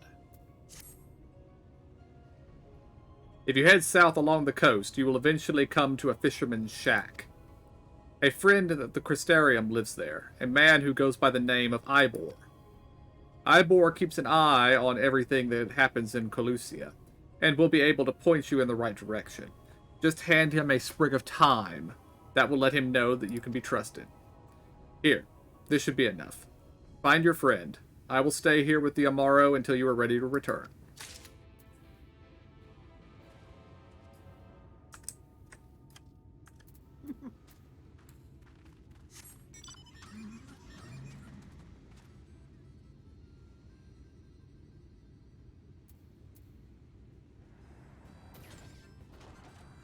Oh yeah, I can't fly.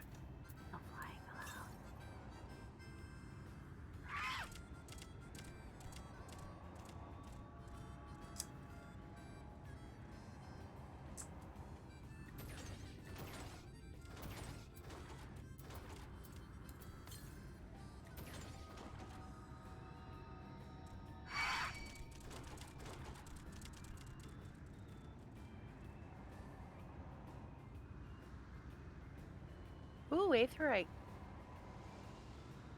Or Aether curtain.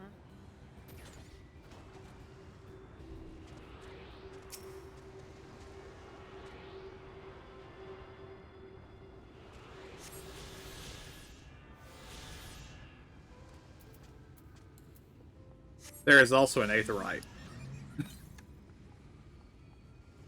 I just figured I'd pick up the current first. Oh, I see that now.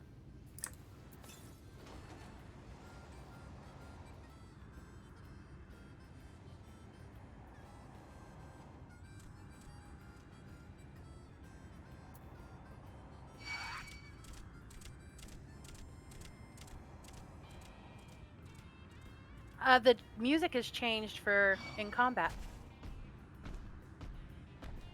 Well, since I'm driving the car, I'm only hearing the car music. Oh.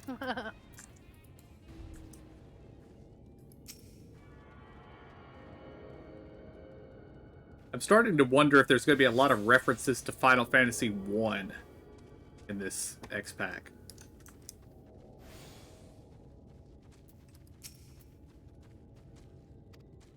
Because this planet is the first, after all. Mm-hmm. But technically, I've already seen a couple, like the fact that elves exist here. They were only ever mentioned as elves in the very first Final Fantasy, I believe. And the hobgoblins down here look an awful lot like enemies from the first Final Fantasy. But of course, they also recur in several other later ones.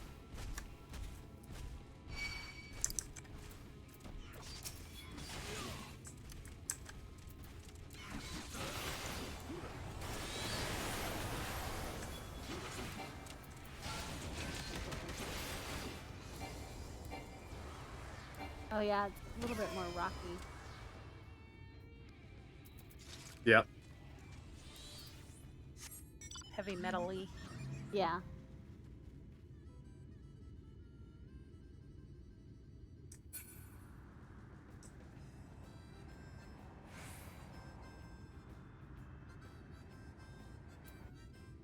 Okay, he was closer than I thought he was. What are you after? Fish? Crab? Think I've got an eel in a barrel somewhere, if you've taste for them.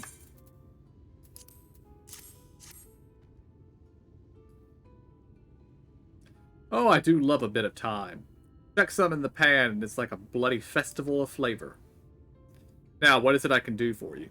Can't say there's been any major upsets to report these past few weeks. Alpha Node, eh? I know that one. Our young champion of the downtrodden. Yulmore's richer than all Norvant put together, but it's a different story for them as live outside the city. Most spend every waking moment just trying to stay alive, which makes your friend's dedication to helping others stand out all the more. I can hazard a guess as to where he is now. I can hazard a guess as to where he is now. Get a message to him, but you'll need somewhere quiet to meet, away from prying eyes. Make for Stilltide. It's the fishing village just up the path here. You're looking for a rundown excuse for a tavern the locals call the Leaky Keel. Wait there, and I'll see that Alphino joins you.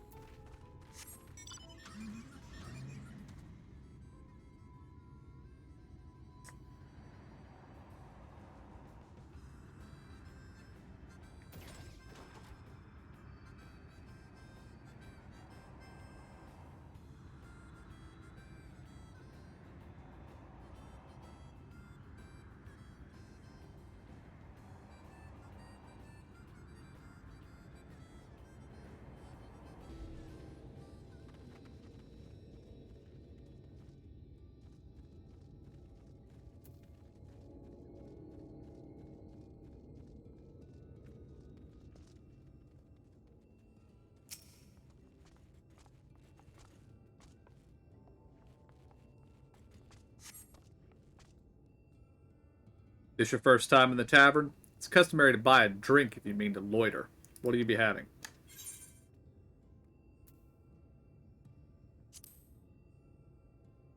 A fine choice. And what'll you be paying with? Well now, those are exotic. Where did you come by coins like that? I'm sorry, dear, I don't doubt they have value, but I don't have a touchstone to test their purity. And I'm not about to go begging for one from the neighbors. So you'll just have to come up with some other arrangement. Here's an idea. There's a common to the north where we grow our vegetables. But lately the pests have been eating more of them than we have. What do you say to a little extermination work? I want you to squash any vermin you find, then visit the caretaker and give him an earful from me for sleeping on the job. He'll be in the old silo next to the fence, snoring like it's not. Do that for me and you can laze about here as long as you like.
No response. Maybe you need to knock louder.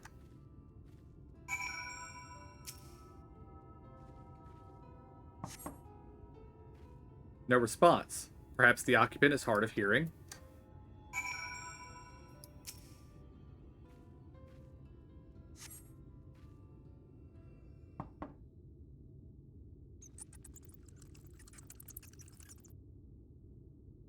You hear a faint squeaking from the room beyond. Time to burst in and save the day, brave adventurer.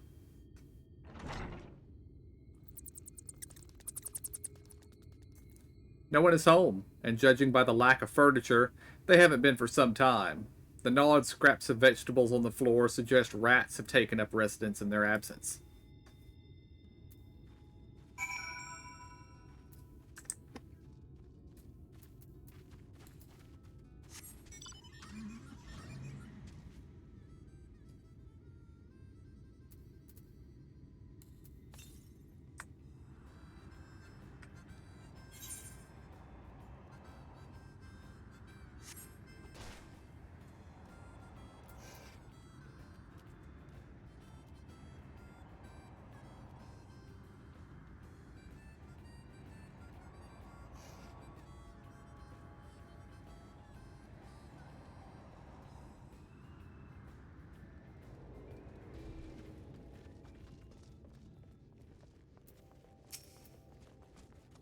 Welcome back, dear. What did that good-for-nothing caretaker have to say for himself? Gone? Huh. Must have left to join the rest of the hopefuls. In Gate Town, outside Ulmore. You don't have a clue what I'm talking about, do you? And there I was thinking you were another dreamer. Well, never mind all that. Take a seat wherever you like, dear. You've more than earned it. I'll even throw in another drink on the house.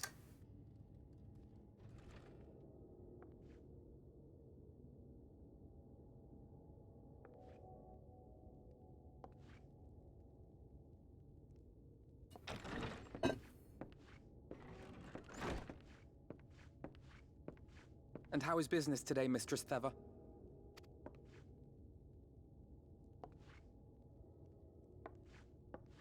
Oh, frenetic. Look, I have a new customer.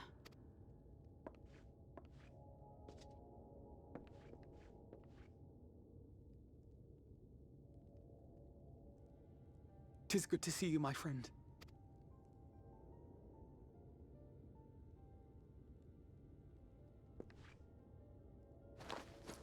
The barley seeds you wanted. They should produce a better harvest than the last. What, just like that? Oh, Alfino, you really are a dear.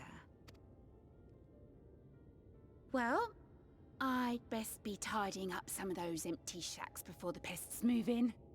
Keep an eye on the place while I'm out, eh?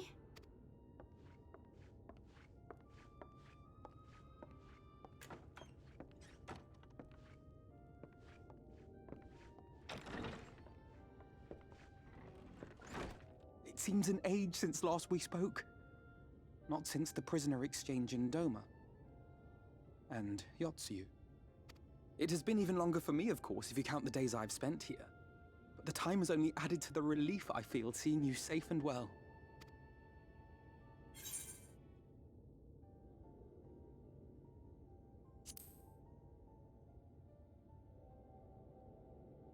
Huh. Alize said much the same thing. I don't think I've ever had such a scolding. But I believe an exchange of news is in order. Come, tell me of your arrival and all that came before.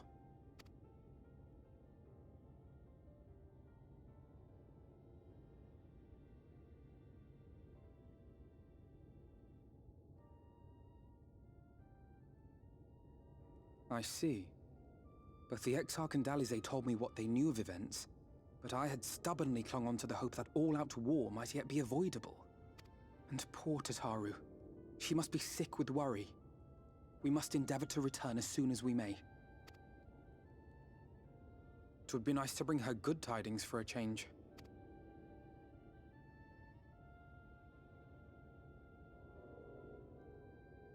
But before we bid this world farewell, we must first ensure that it is not rejoined to the source. We must prevent the 8th Umbral calamity. Urianger's vision of the future has, I fear, every chance of coming true. By his description, the catalyst for the calamity was a formless and deadly weapon employed by the Garlean Empire.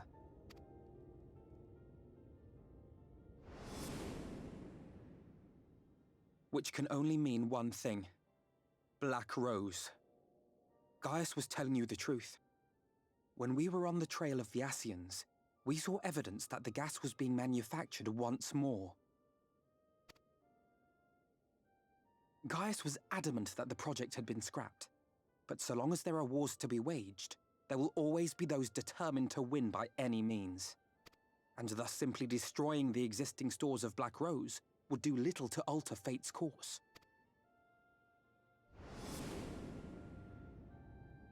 In that sense, our involuntary journey here to the First was something of a boon. Together with the Exarch, we've developed a theory as to how we believe the rejoining will be set in motion. I'm sure Urianger himself will cover the subject in more detail. But I can tell you the process requires that both worlds, the Source and the First, be facing an existential threat. One being Sin-Eaters, of course. They are a menace that I would dearly love to remove, and not just to avert a calamity. I may be a stranger to this world, but I will not stand idly by and let innocent people be slaughtered. That is what brought me to the gates of Yulmore. Ignoring its pretensions as a kind of capital city to what remains of the world, it is nonetheless a center of power and authority. If any solutions are to be found, I believe our search should begin there. What say you, old friend? Hungry for another adventure?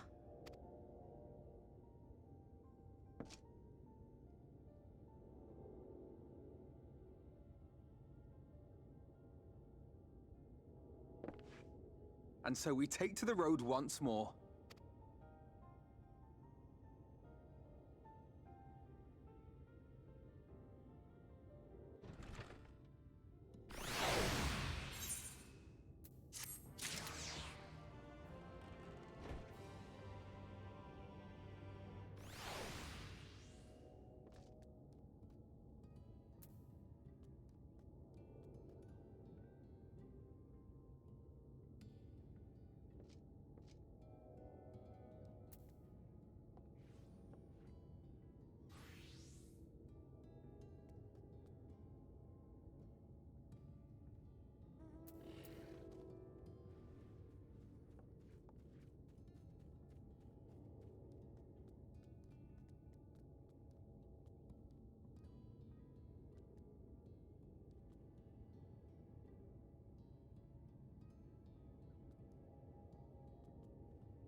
I got a theory coming off of some of the what do they call those? The beginning of the season thing, Thancred's out hunting witchcalls, right, with a partner or something.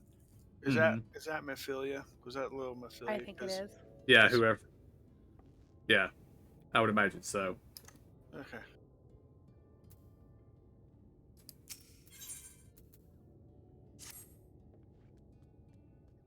Assuming you have no objections, let us make our way directly to the city outskirts. We time our arrivals just right, we may be lucky enough to see what... You may be lucky enough to see why I have yet to set foot in Yulmore, despite my best efforts to do so. Come, from here we must head west and then cross a small bridge.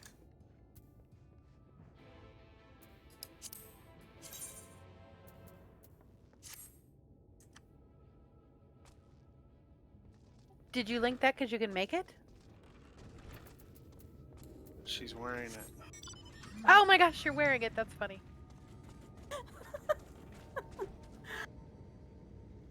I just was like realized that I earlier in like today or something I received an achievement and I was just checking to see what it was again, and I got that because it was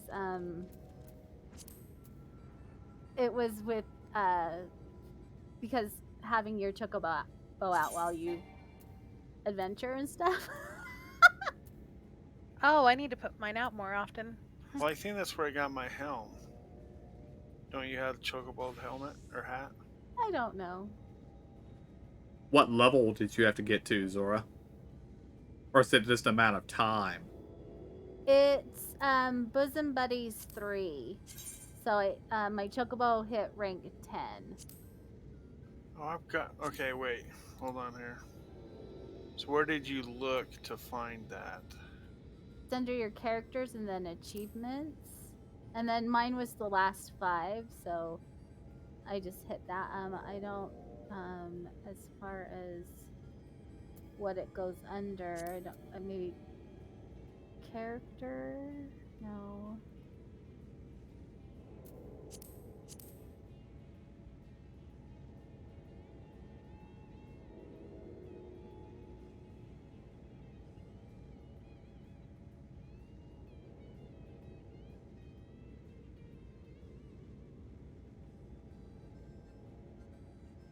Yeah, I'm not sure that would go under.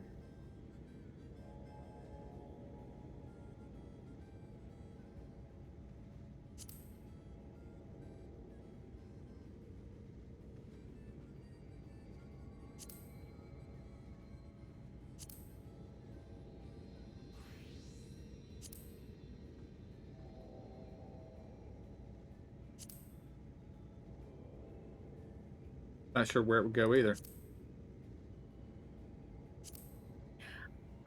I wonder if it's the like battle because it's with your chocobo out battling with you. Maybe that might be it, but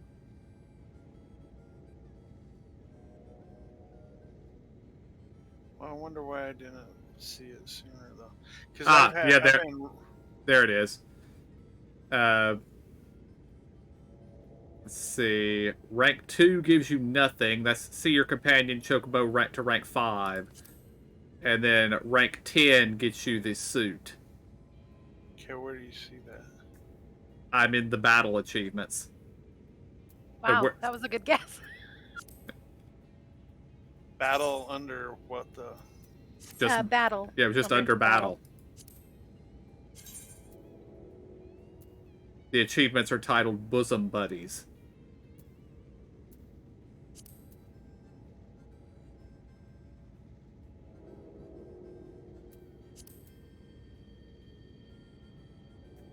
And rank 1 gets you nothing.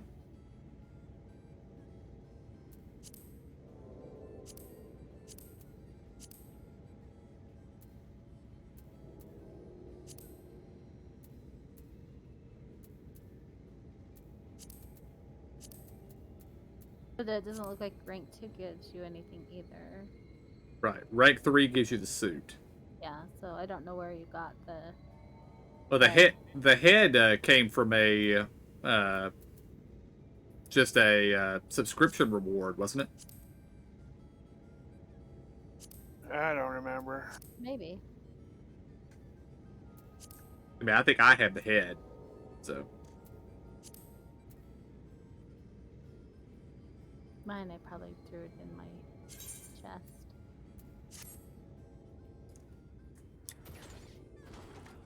Still can't fly.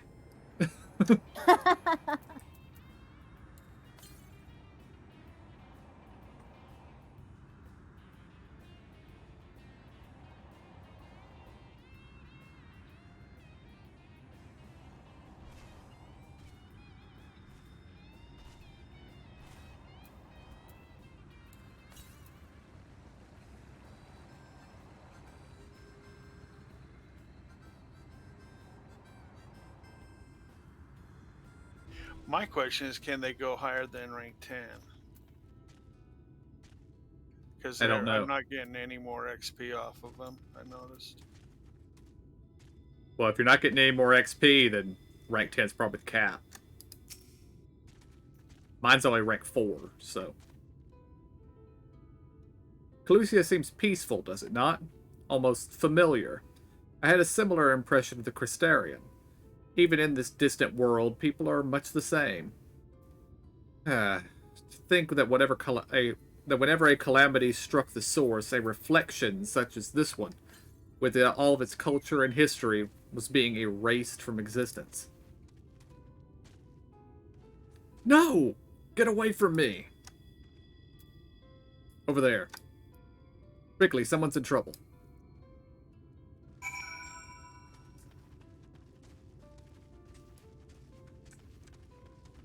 That is a rather large iguana. Mm-hmm.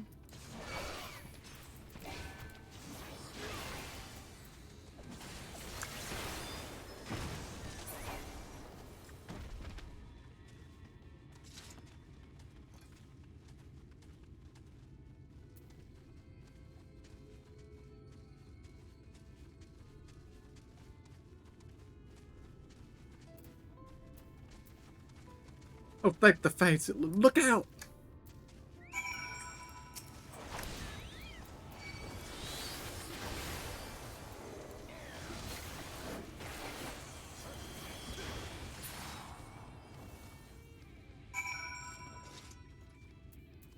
Bahamut smited that thing.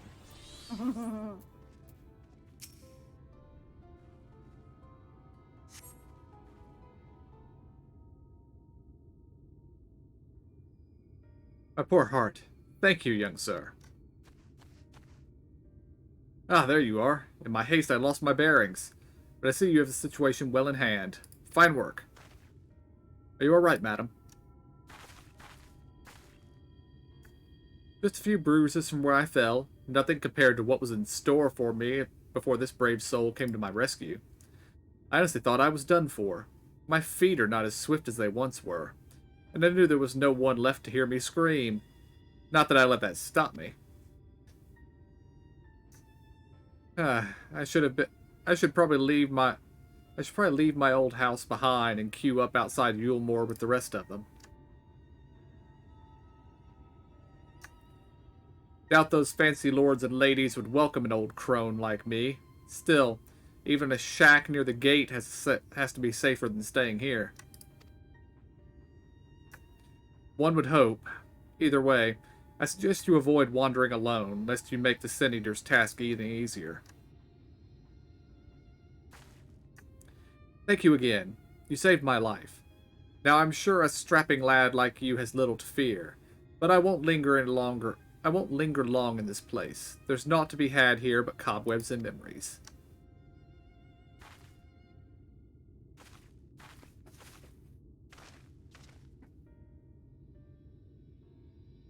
As the lady says, many of these parts have abandoned their homes to live in Yulemore's shadow.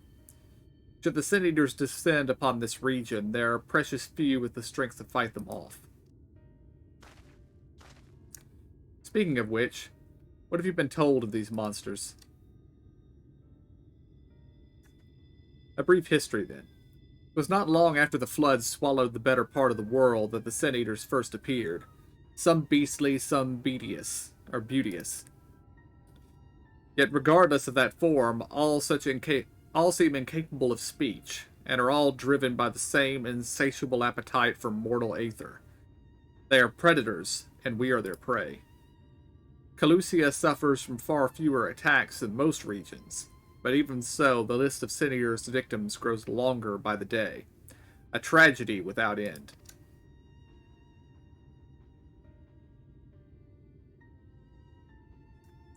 Still, we have won a small victory this time at least. Now, shall we press on? We need to return to where the road forks and follow the path that leads west.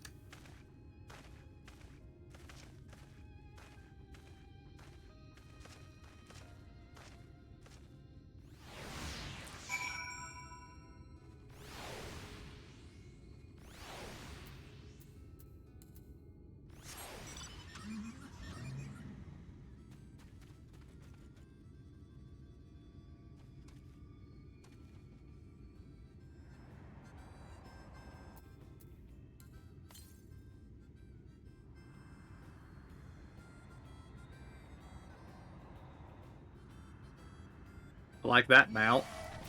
Whatever that mount is.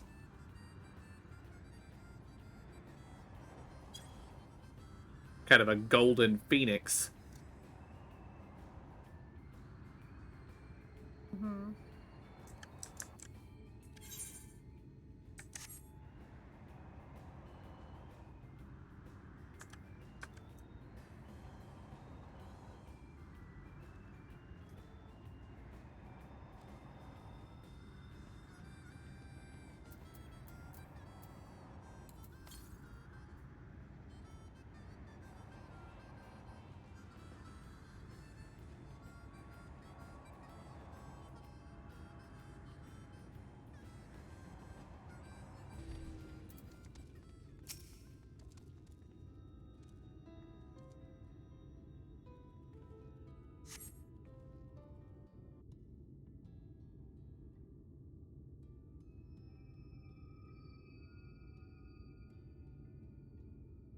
That gate up ahead is known as the Open Arms, and Yulmore itself lies beyond. This, meanwhile, is the aptly named Gate Town, the dwelling place of the many desperate souls who hope to be chosen to live in the city proper.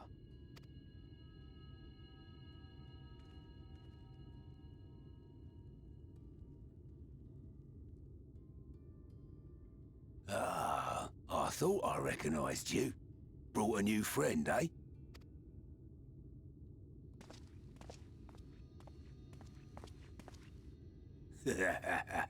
I'll bet you got a trick or two up your sleeve. Maybe even 3. Care to show me? He's not here to compete. Leave him be. What? I was only making conversation.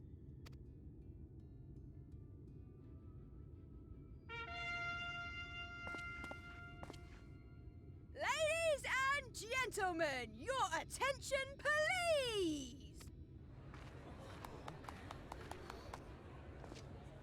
I was expecting jester hats to show up in this place somewhere. Mm-hmm.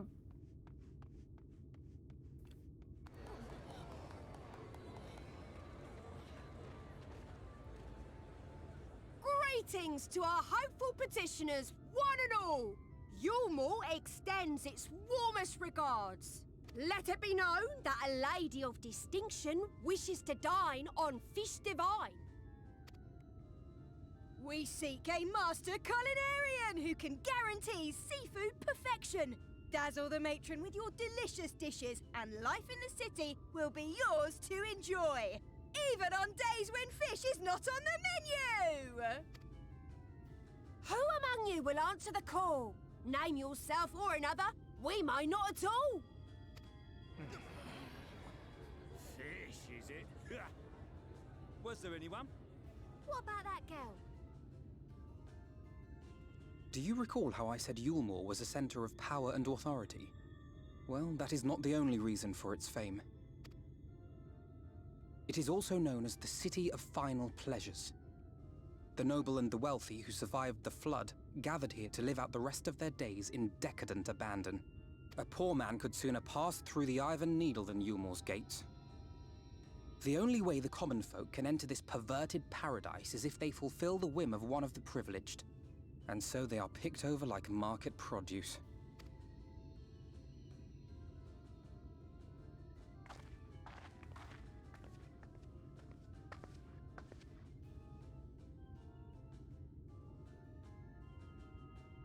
What a catch! We'll not be throwing this one back. Having seen your all too obvious charms, we welcome you with open arms. Come, join us in the city of splendor and live out your life in an ecstasy of endeavor.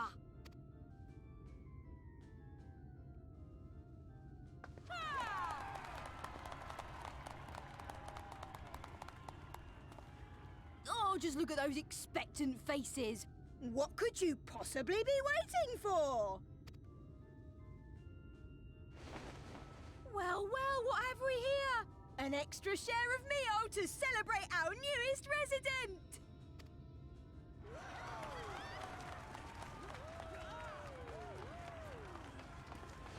For you!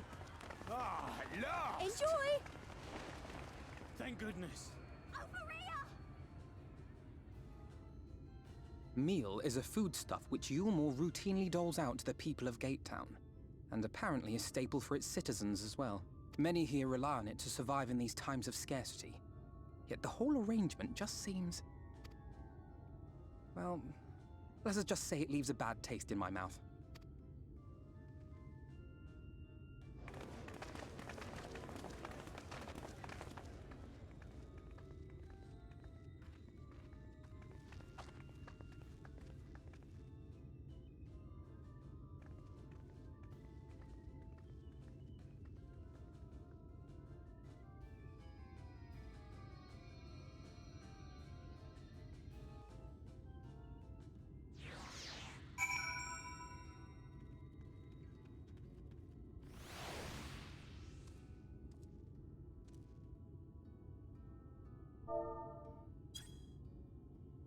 AFK a minute.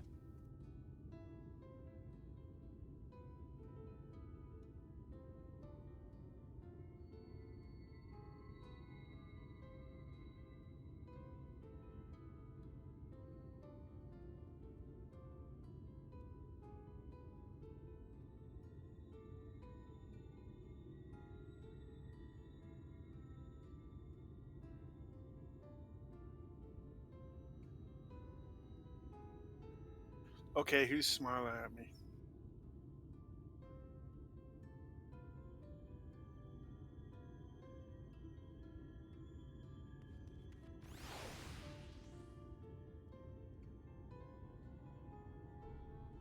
I don't think we know who they are. Okay.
Alright, I'm back.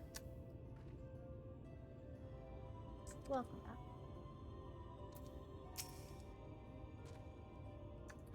Now you understand why my attempts to enter the city have thus far come to naught. The dubious privilege of residency must be won via a contest with ever-changing rules. They say this policy has been in place for the past 2 decades, ever since Yulmor's current ruler came into power. Yet from what I have seen, it does more harm than good. Not only does it distract people from our shared struggle against the Sin Eaters, it robs them of their self-sufficiency. I have tried to propose ways they could improve their lot, but my words invariably fall on deaf ears. The attitude is so entrenched now, I worry that, well, mayhap you should take a turn around Gate Town and judge the situation for yourself.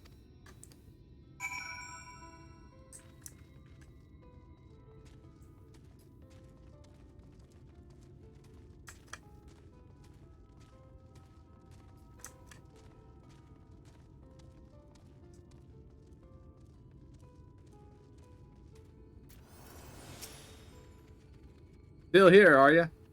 Can't blame you for wanting a slice of Yulmor's pie. If you ask me, you should ditch that sour-faced brat and make a home for yourself here.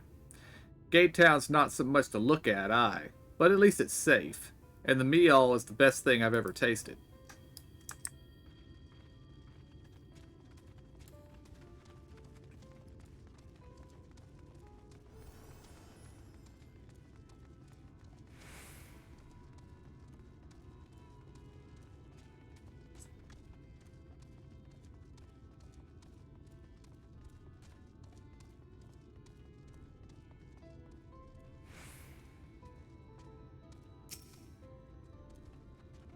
A large pot bubbles over the flame.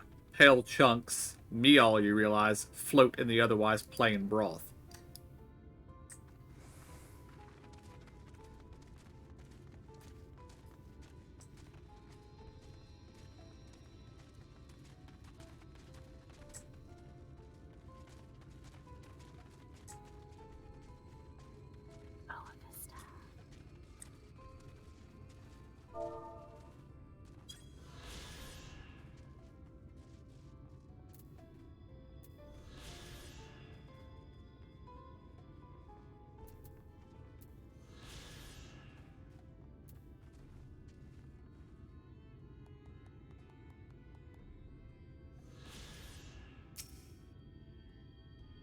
Just look at it. Can you imagine a more beautiful city? Yes. Yes, I could. Every day I dream of the life that awaits me inside those walls. Oh, will they ever pick me?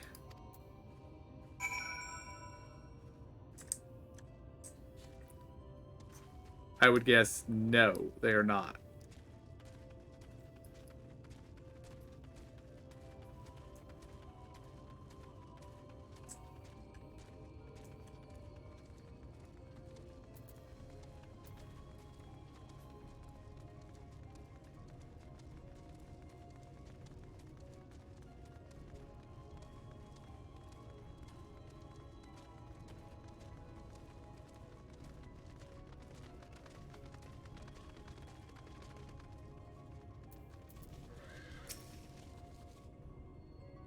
You've seen what Gate Town has to offer.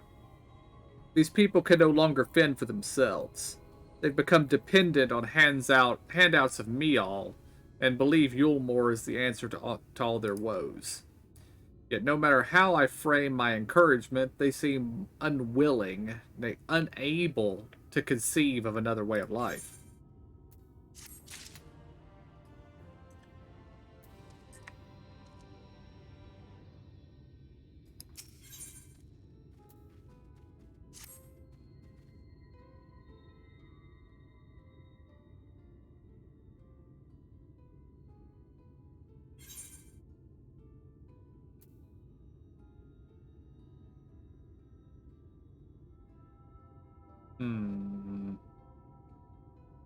Well, I would say Alphino disapproves of both those things, but I'm going to go with option 1.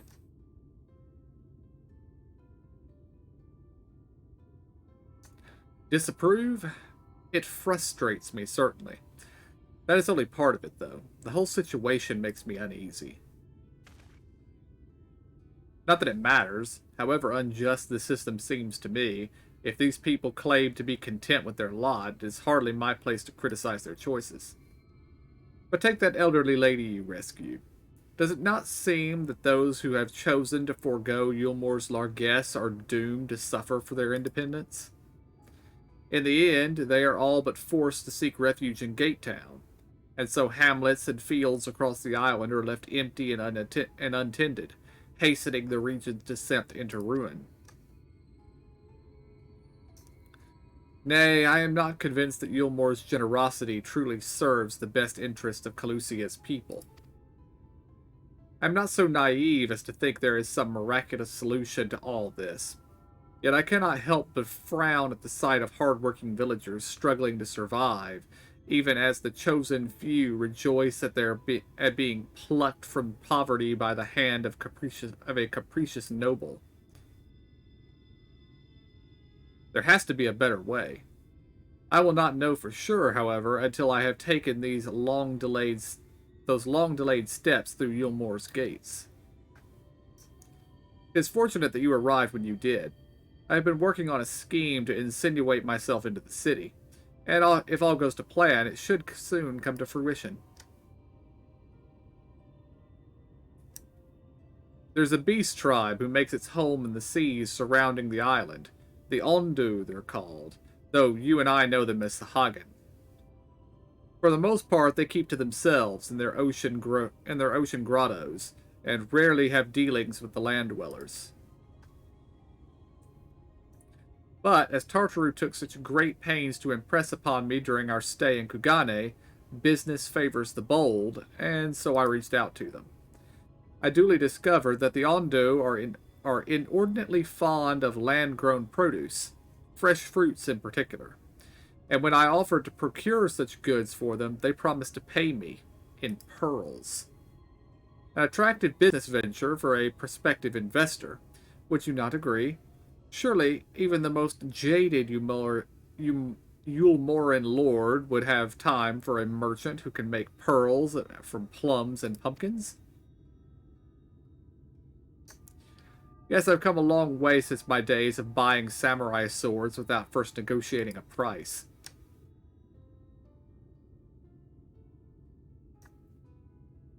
My appointment with the Ondo is due to take place in a few hours. I just need to collect the produce and meet with them on the shore. Might you help me with that? Make that exchange.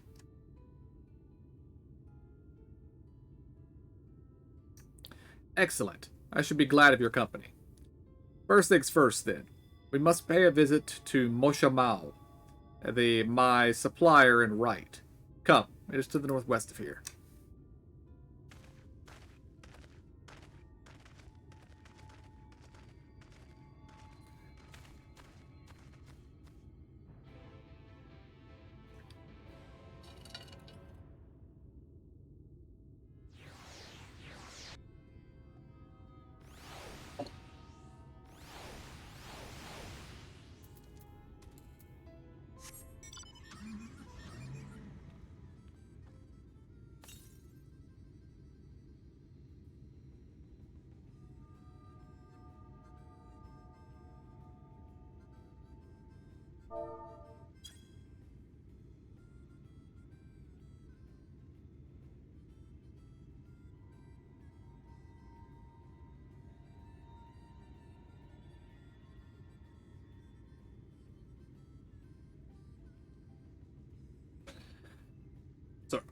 Sorry about that.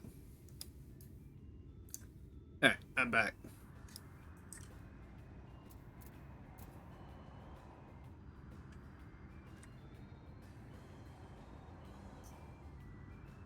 Alright, taking bets now. What's happening to the people that are taking into Yulmore?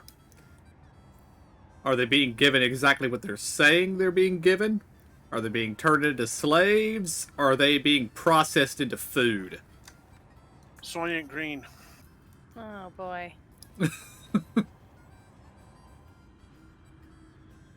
Guarantee it's nothing good. Oh yeah, definitely nothing good.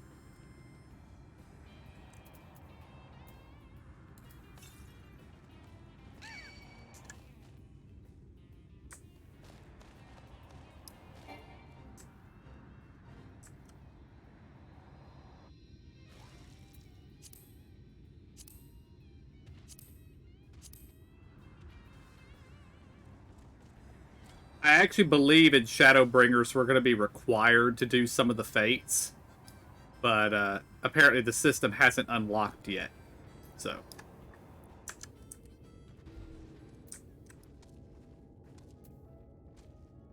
If you open up your travel menu, you will see an option called Shared Fate. And that gives people speed boosts from doing the fates. So. But I think it only applies to Shadowbringers and Endwalker. So. That dragon's cool. Where? Right there. He just went behind the building. I saw nothing. Serious? He's coming around the under... Oh, no, he stopped on the other side.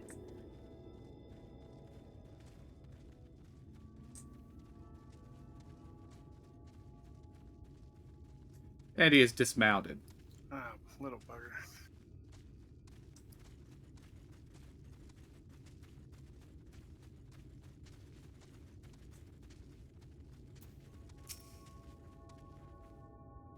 Is there something I can do for you, friend? Good day to you, Moshe Mao. This is my associate. We're here to collect the produce I purchased. Eh? I loaded your lackey up with the goods not long ago. My lackey? I know no such person. My still lad? Short blue hair? No? He said he'd come on your behalf, and since he seemed to know all the details, I just assumed. Confound it, some of us have been eavesdropping on our conversation. If this charlatan were here not long ago, he cannot have gone far. We should split up and search the area. You find a vantage point on the south side of the town, and I shall take the west.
Search the surroundings for a male mistel with short blue hair.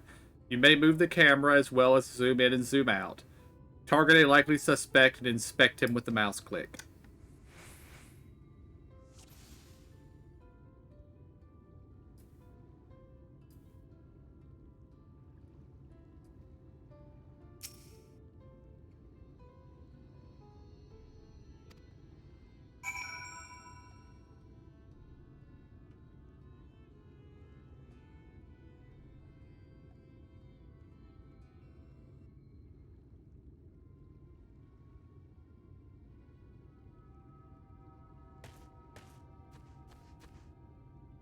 Any sign of him?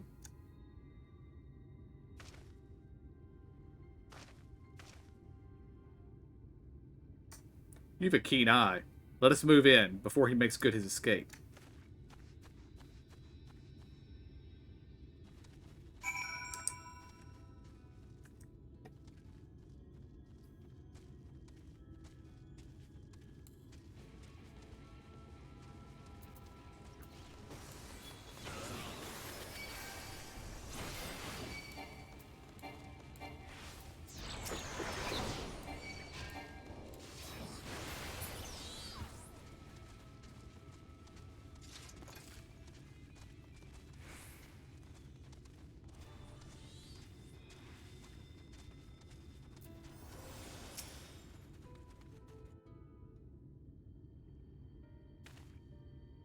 There you are.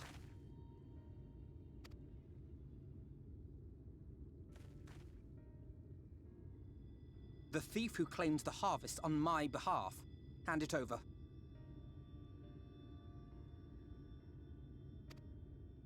Well,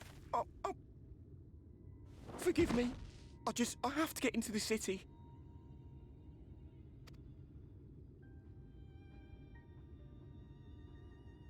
I have no family and all my friends have already been chosen.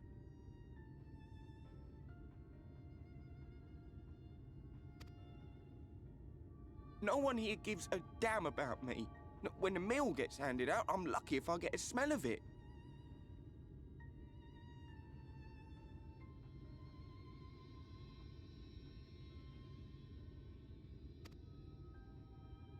No matter what I do, they won't call out my name. I'm so tired, I'm so bloody hungry. I thought maybe I could steal your idea, get in that way.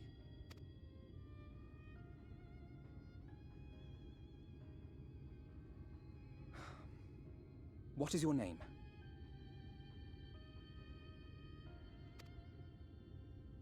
Kai Shear.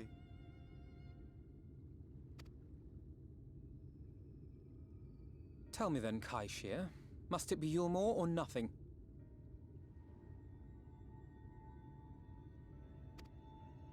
What of the Crystarium? They may not offer charity, but you would be fairly compensated for any work you did. No, it has to be Yulmore. That's where all my friends are. We made a promise that we'd live together in paradise.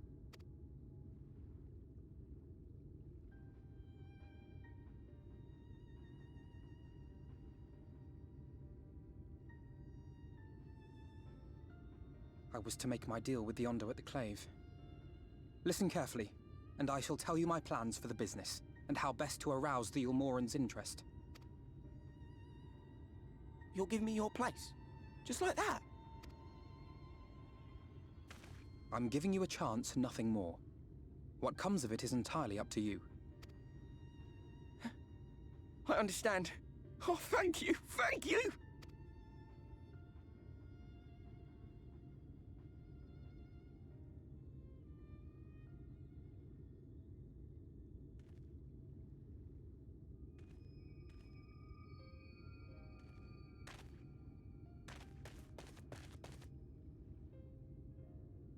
This was but one path. There will be others. But for young Kai Shear, it was the difference between life and death. I do not regret my decision, yet I will admit that a part of me wonders if it was for the best.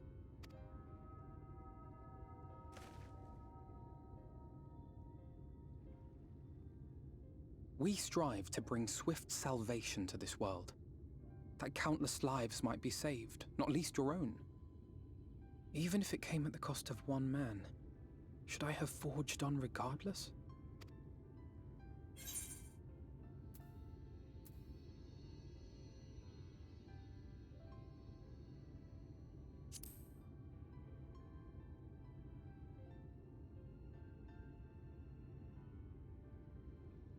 I suppose not. Were Estinian here, he would most likely scoff at my soft-heartedness. Same old Alfino, ever the slave to sentiment. But I thank you for your kind words nonetheless. Let us see to it that both these stories have a happy ending. Shall we return to Wright then?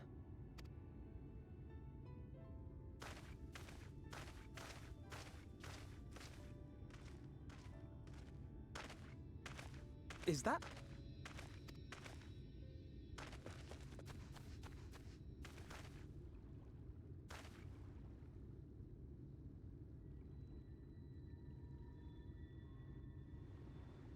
I can't be sure, but I think someone's in trouble.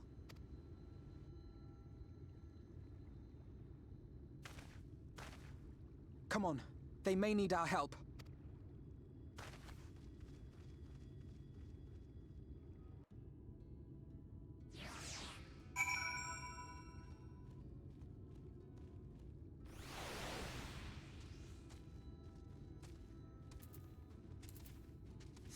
Okay, Alpha Node.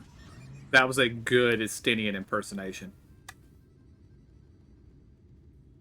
Yeah.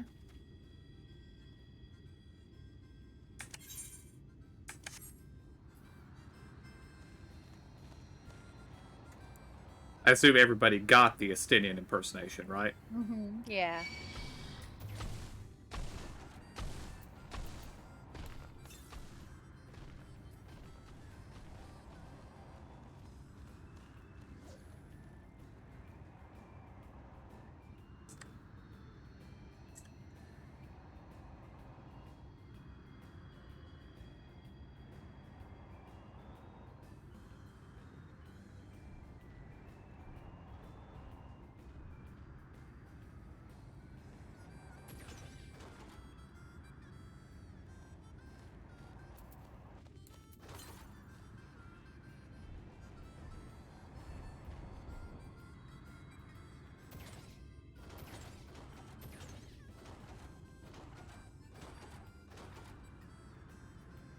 Oh, well, that's a conveniently placed Aether Current. Mm-hmm.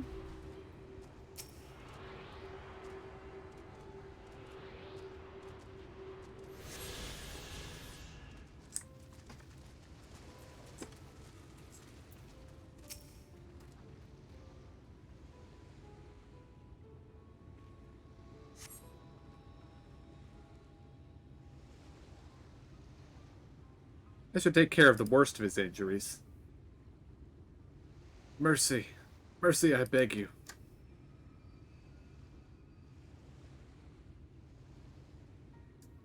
Breathe easy, sir. No harm will come to you here. Poor man is shivering. Pray keep an eye on him while I get a fire going.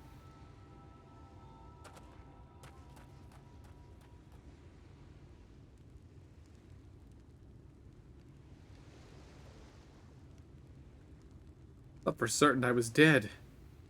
How am I ever to repay this kindness? We'll settle for the tale behind your current predicament. Why don't you begin by telling us your name? Tristal. I was invited into Yulemoor to work as an artist.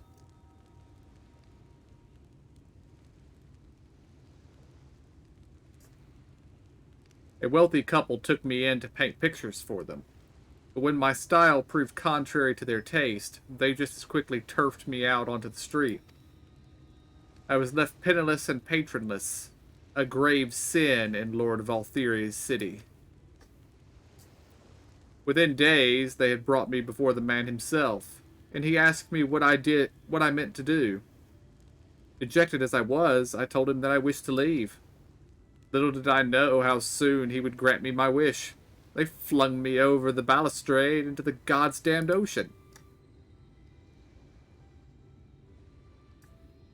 I would just like it noted in this cutscene, I am using my standard sitting emote, which I'm sitting there looking petulant. From up there? How were you not dashed to pieces? Don't ask me. Luck, I suppose? Though if you hadn't found me when you did, I wouldn't have counted for much. Monstrous. And the citizens condone such barbaric punishment? Oh, without a second thought. When Lord Valtheri passes judgment, no one so much as blinks, let alone argues. In Yulemoor, his word is law.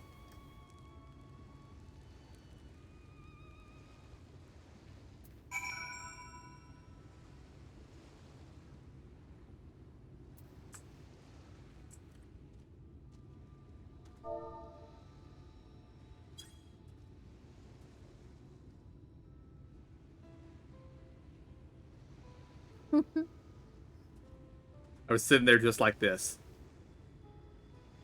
The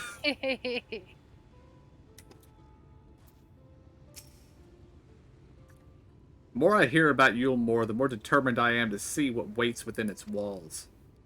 I shall bend all my thoughts towards securing another way into the city. There must be something we can do. Well, Alpha Node, you are an artist after all. But first, we should convey Tristal to the shelter of the village. Fire or no fire, he needs to be out of the chilly coastal air. There, that's how I was. A way into the city?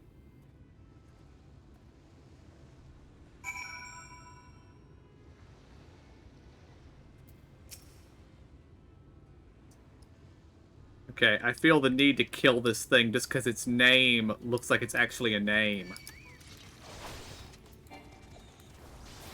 It must just be a regular mob. It's going down too fast otherwise for anything else. Oh yeah, there's a bunch of them over there. Sigh.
I accept my deepest gratitude. I owe you both my life. And if you'll permit me, I would assist you in your attempt to enter Yulmore, insofar as I'm able, at any rate.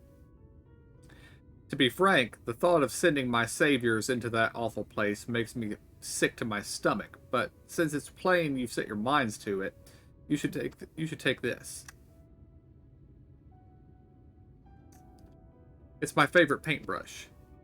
The Yulmorian elite are never satisfied until they get exactly what they want, and if I'm not mistaken, the couple I mentioned will be looking for someone to replace me. If you make a show of owning such a well-used brush, you may be able to convince people you have a talent for painting. Are you certain? This is your livelihood. We cannot deprive you of such a treasured possession. I give it gladly after all you've done for me. Besides, I don't think I have the heart to paint anymore. As to what I'll do instead, I honestly haven't decided. But I shan't stay long in this place. Not with that city brooding over me. Nay, I'll move on to new lands and a new profession. And I'll keep you in my prayers from now until my dying day.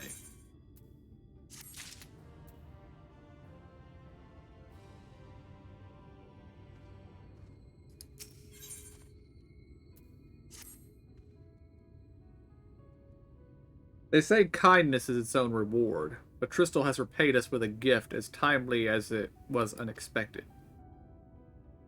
We will, however, need to act upon his advice before another painter steps in to fill the vacancy. Thankfully, I do have some modest skill with a brush. Nothing approaching that of a true artist, of course, but enough to play the role, I would hope. As for you, well, if you don't mind taking a subordinate role, mayhap you could pose as my assistant? Then it is settled. All we need to do is to return to Gatetown and await the next appearance of those vile jesters.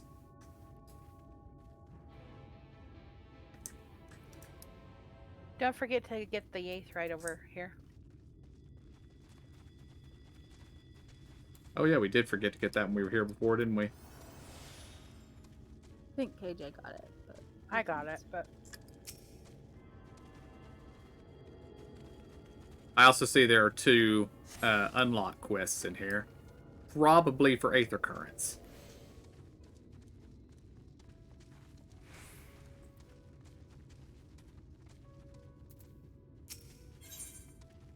Her name is The Noise.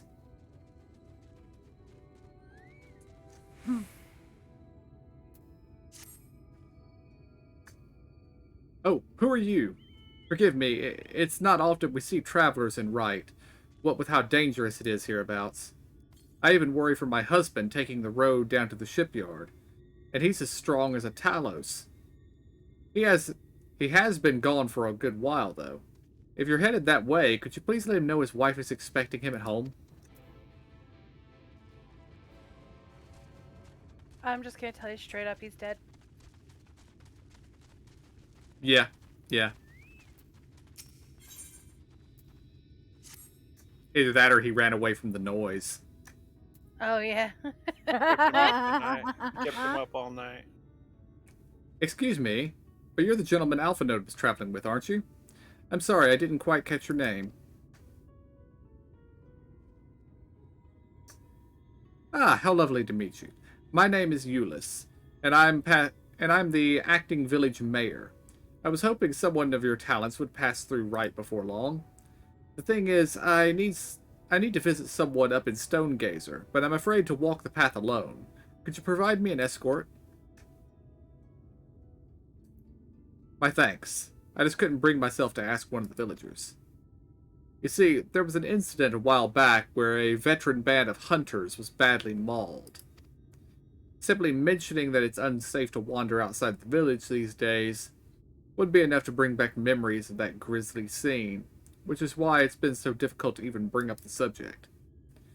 But such does not change the fact that the roads are indeed dangerous. Pray, meet me on the path to the north, and be prepared to fend off the wildlife.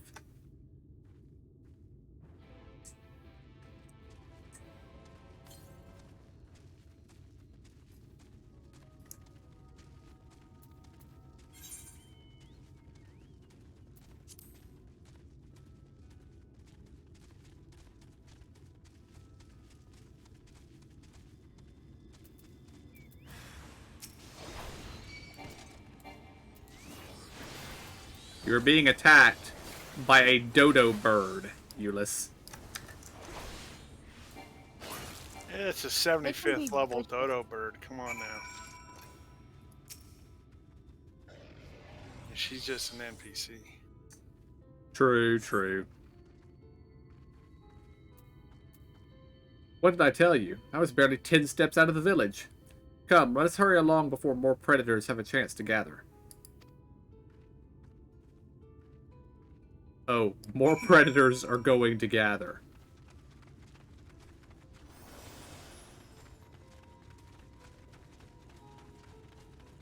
Especially when she takes off like that. There's probably a whole swarm of them living in this tower.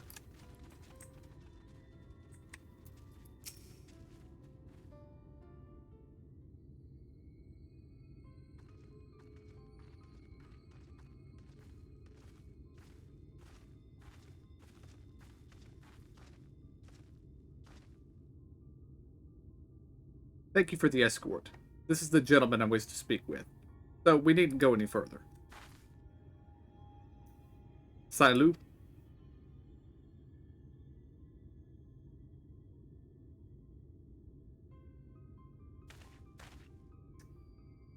Are you wandering around by yourself out here?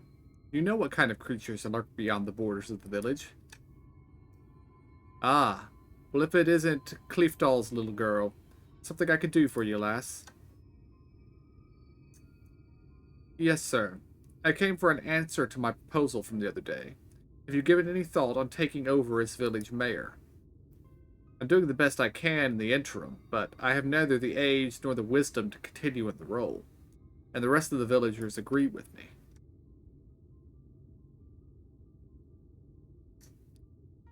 I'm fairly sure I told you nay once already.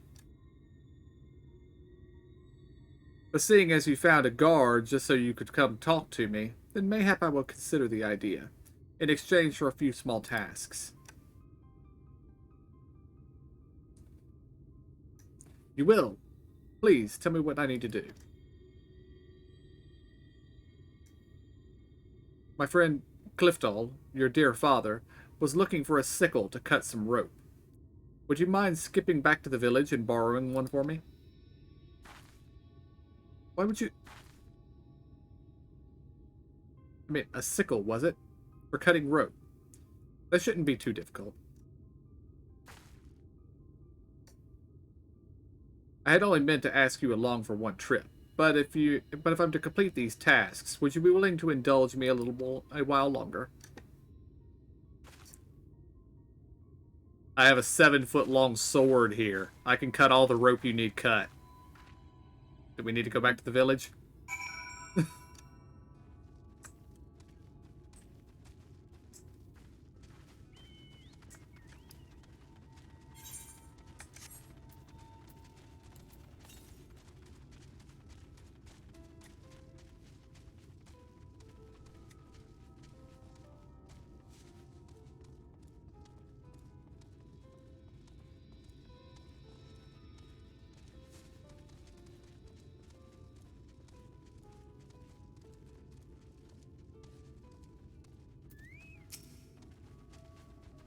Good day to you, young Euless.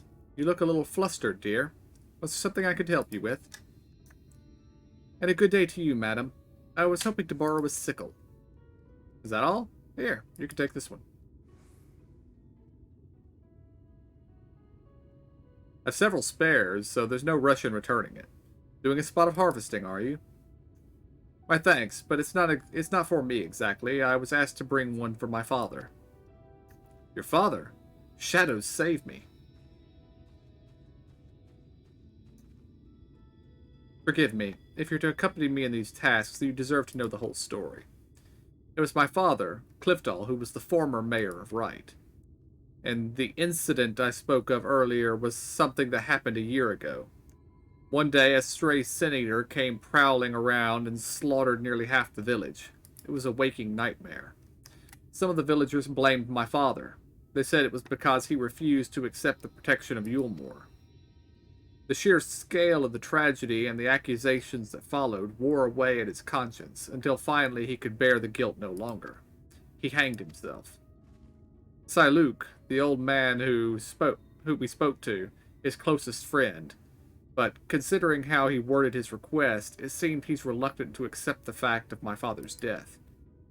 Still, I would see this task to its end. Let us bring him his sickle, shall we?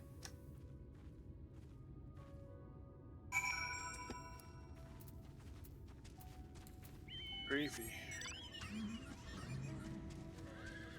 I kind of hope they haven't just left the dead father hanging and Siluk wants to cut him down. Yeah. Well, how long ago? Because a year, they said. Yeah. Ah, well, he's already fallen. No way the head would have stayed connected. True. Didn't we go into that silo? No, I think this is a different one. Is it? It was Oh, by the yeah, other it is. town. That's right. Siluk, sir, we brought you the sickle you asked for.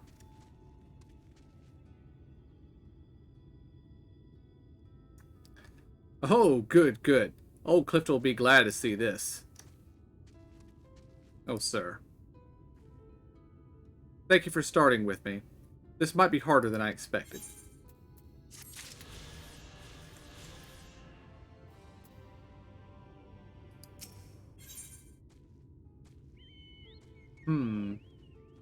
Just a moment.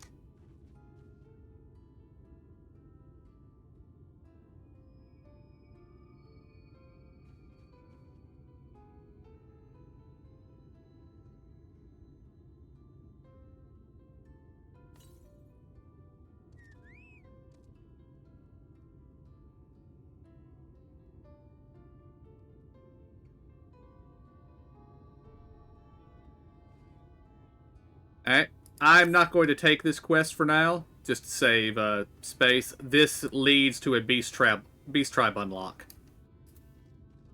And KJ, you'll want to take it. It's the dwarves.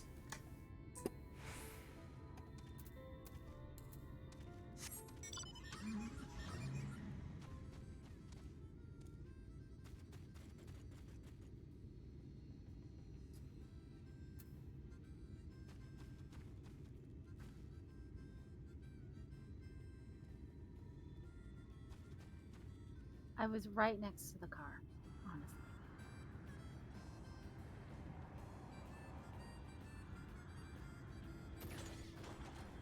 I'm gonna go with that seat was the farthest possible away. I don't know.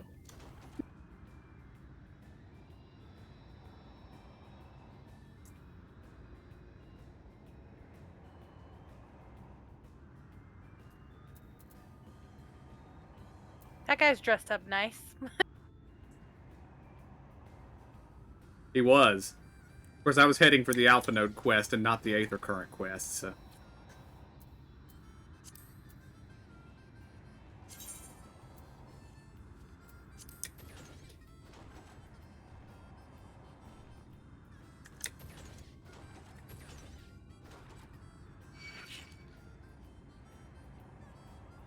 It looks like, at least in this zone, there are far fewer Aether Currents than in a lot of the Stormblood zones.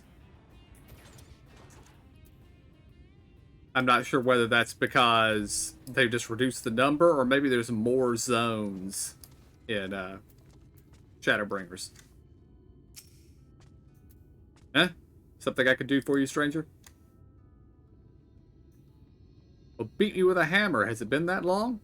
I was aiming to salvage the planks from this old hull, but she's given me more trouble than I bargained for. Bit of a waste to leave all this lumber lying around.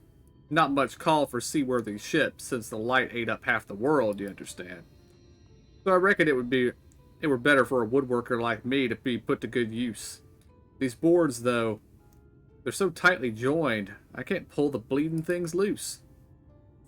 Here, do me a favor. Sprinkle some of this powder on the joints along the keel. I'll keep working on this end, and with any luck we can make it home before the wife stomps down here to fetch me herself.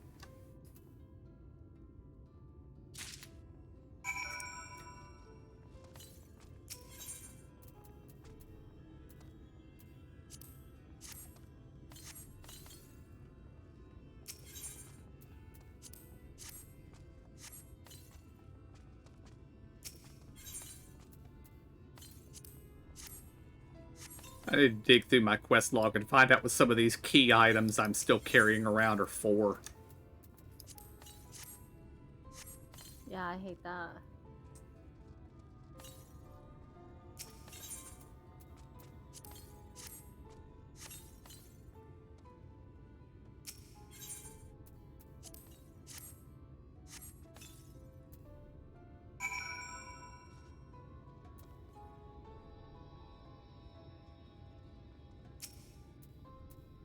That should do the trick.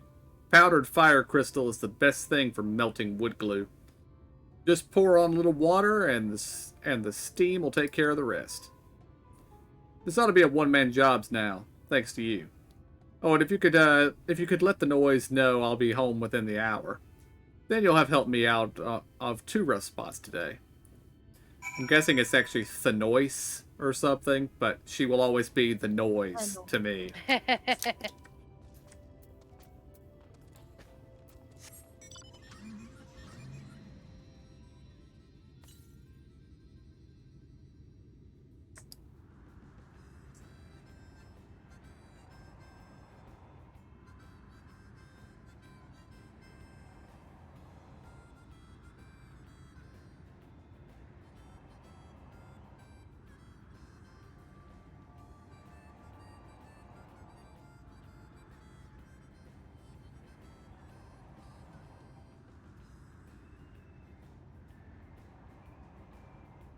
You're still here, Crystal.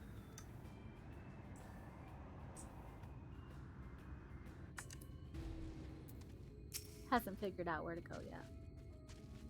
He's alright then. Well, that's a relief. Wright's had its share of troubles, and a wife does worry.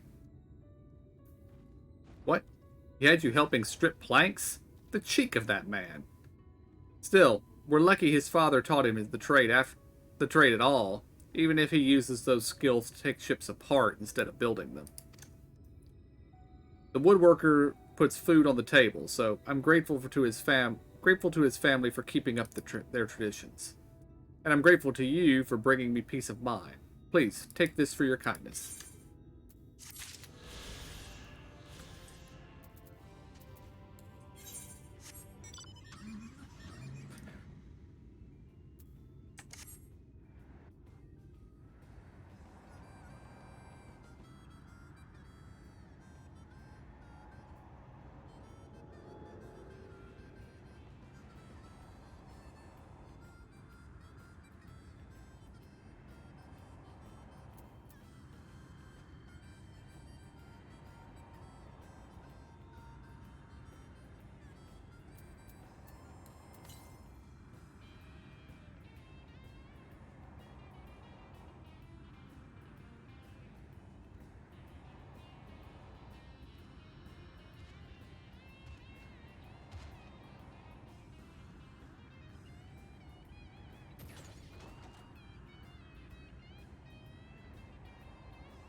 Here they come.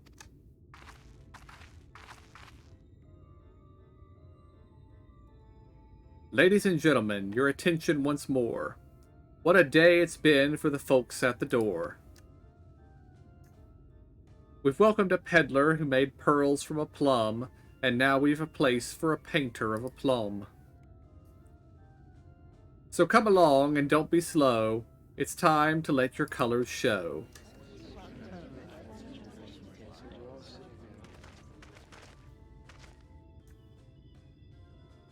I can paint. Portraits, at least. Landscapes and still lifes are so rarely commissioned these days. Oh, I thought I spied some new faces in the crowd. What fortune that you should feel at ease around an easel. What proof have you of your prowess? Any masterpieces on your person? Sadly not. Everything I paint is soon sold. Such is the life of a working artist. I have only my brush to testify for me, though you will know that it has seen no small amount of service.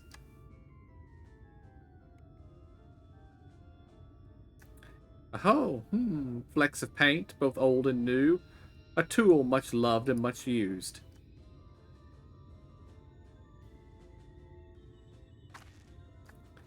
Not a prop to be conjured on the hop. Very well. Come with us, and we'll put those talents to the test.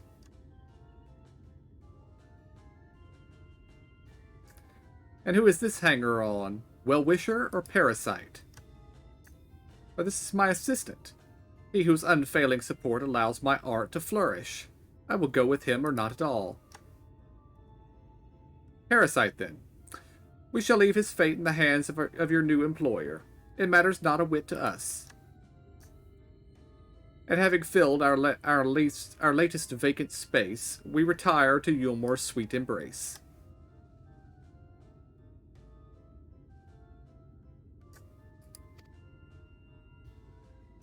Oh, mercy me, the me-all. We almost took our leave without leaving a loving token. We must empty the sacks ere we make our way back.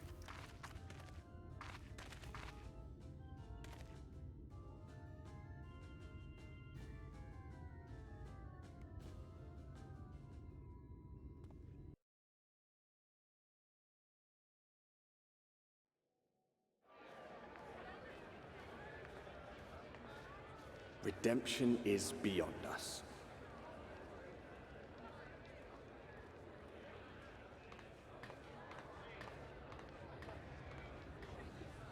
The lament of all but saints and fools, and the comfort of the lords and ladies of this accursed place.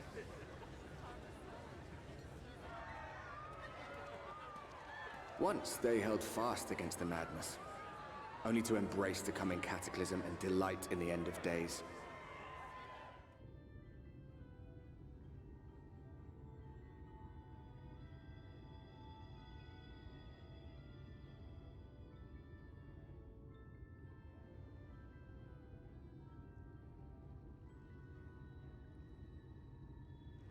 Perhaps in rapture they seek to lose themselves and the misery they share. Or perhaps for them alone, the promise of eternal pleasure really does hold true.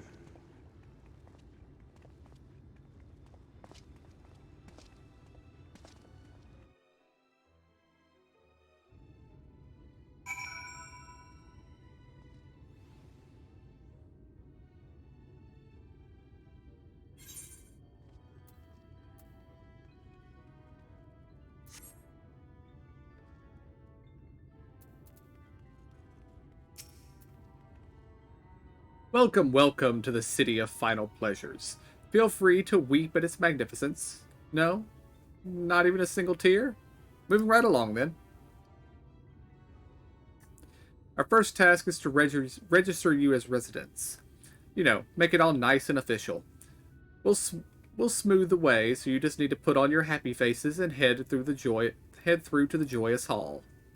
The Bureau of Immigration is in the first room on the left at the side of the passage. Declare your name and occupation in a nice, loud voice. The clerks will tell you where to go from there. Oh, and pay no mind to those folk off to the side of the road. Much like the hopefuls in Gate Town, they haven't earned the right to enter the city proper. If, however, you enjoy basking in the envy of your fellow man, then by all means, take your time. But why waste another moment? Go, enjoy the beginning of your new life in paradise.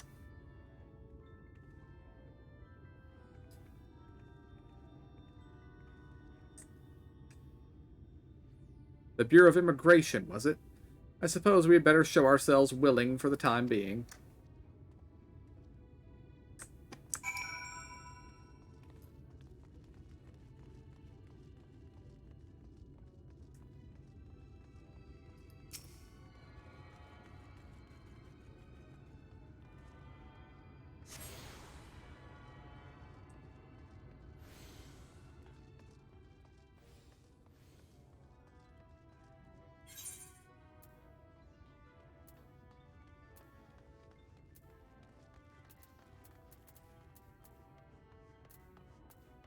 The tables look like fruit slices. Mm-hmm. Indeed they do.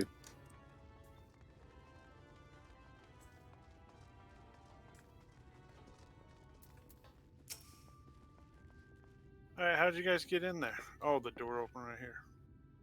Did not see that. Welcome to Yulemore, fortunate friends. May I have your names? I am Alphanode, an artist, and this is my assistant. Ah yes, I was informed of your imminent arrival. We can forego the usual interview and begin processing your registration papers forthwith. Now, the citizens of Yulemore are divided into two classes. They are the free, who are blessed with the favor of Lord Valthree, and the bonded, who worked in the employ of the free. You will be joining the ranks of the bonded. Your duties are to serve a patron in the capacity for which you were chosen. In your case, painting pretty pictures. Should your patron dismiss you for any reasons, you must find another sponsor among the free, or accept work as a general laborer. I see. And might you tell us something of the patron we are to serve? The two patrons, actually, are Shainuz and Dulashai, a Mistel couple whom refer to themselves as the Shais. They are both gentle souls, but I would ask that you conduct yourself with respect and humility for your own sake as much as theirs. Now, a moment please while I complete the relevant paperwork.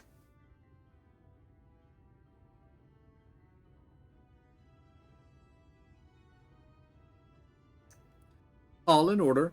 These are your registration documents.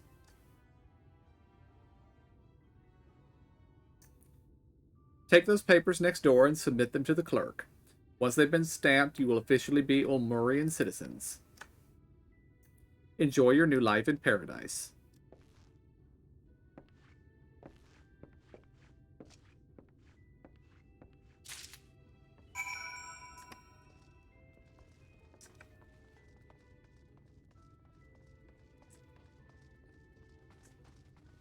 I did not see that door. Welcome to the Bureau of Registration. Papers, please.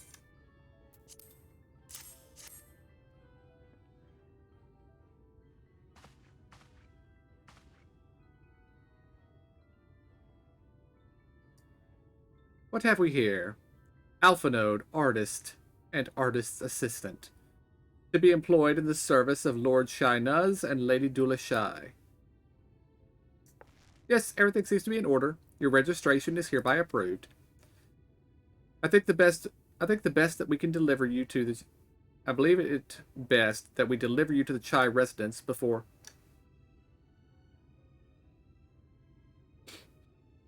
Oh dear. You smell hideous. Did you crawl here through a ditch?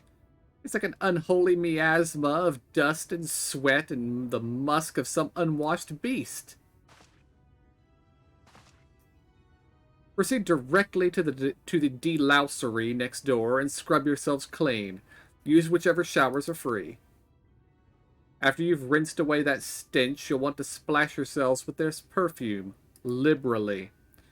Once you've made yourselves presentable, then you may proceed to the Chai residence. Cornen, the guard by the stairs, will give you directions.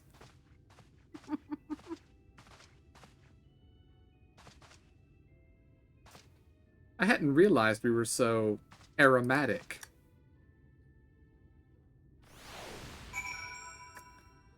I mean, I'm over here wearing plate and chain. I expect to stink. So.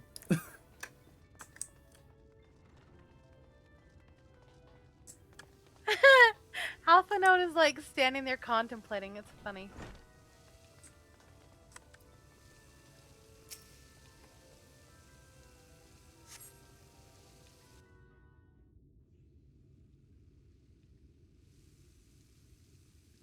You rinse yourself clean in the stream of water.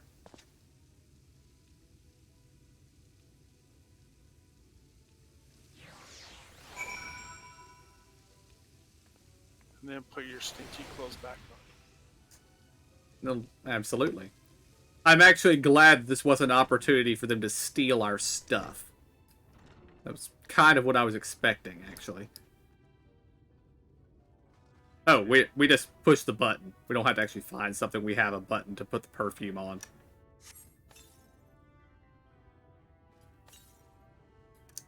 You apply the perfume as directed, and the delicate scent of roses fills the air.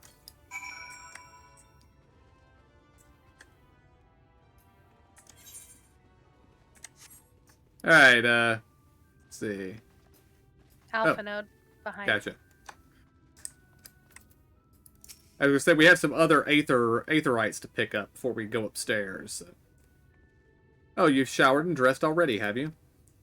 It is not... That is to say, it seems rather exposed for one's ablutions, does it not?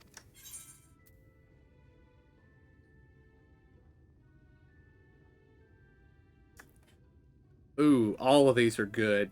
I know! I did the middle Estinian. Alright, I'll go with the Alice one then. I did the first one. Wouldn't she just...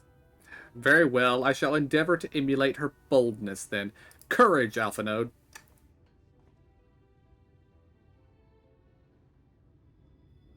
Good gods, will you mention this? Nothing of this, swear to me.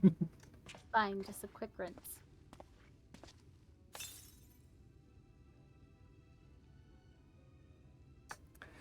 Well, that was bracing.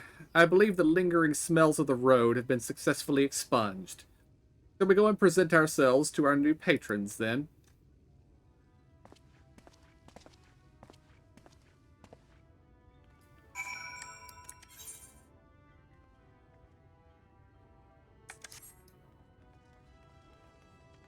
Alright, let's run around and pick up the aetherites.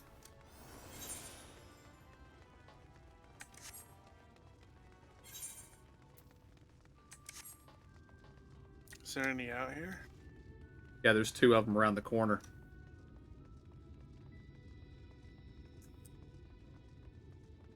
Oh, I thought they were in the back of the building. Nope, they appear to be outside. There are actually 3 more. 1 in the basement and 2 on the roof. But I imagine we have to go through something else to get to those.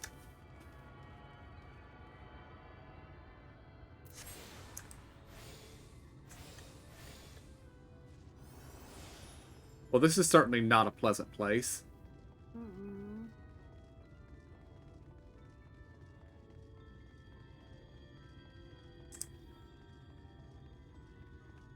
Oh, you're not supposed to be out here and leaving the air-conditioned rooms. Why does it mean that we just received aetherite access to the night soil pots? The derelict. It's where the dead humans are used for soiling, or for the fertilizing of the pots.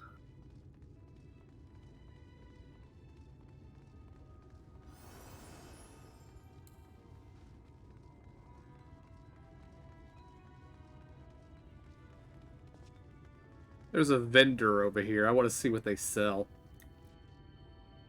Meal. Bait. It's a bait vendor.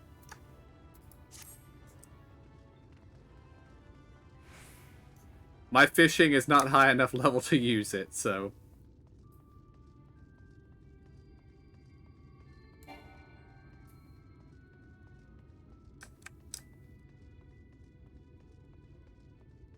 AJ made the error of following me.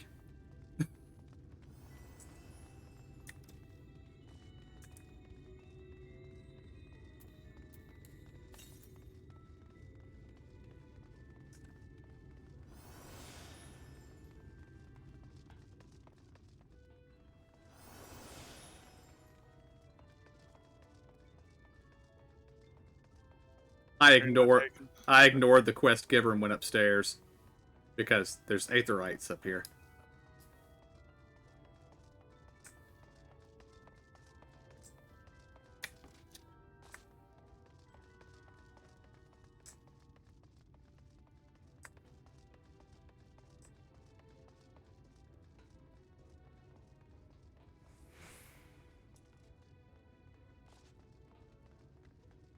Ooh, a viewpoint. Indeed. I noticed it's on top of a lamp, though. We have to jump down to it. Probably.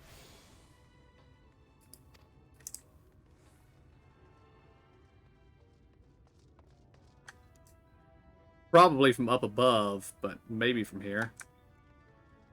Oh, maybe if you ran the speed. Almost made it.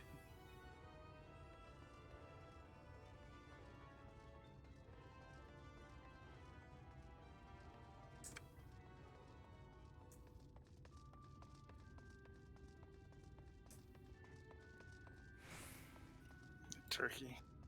You need to be on the corner, the outside corner. With the speed boost on.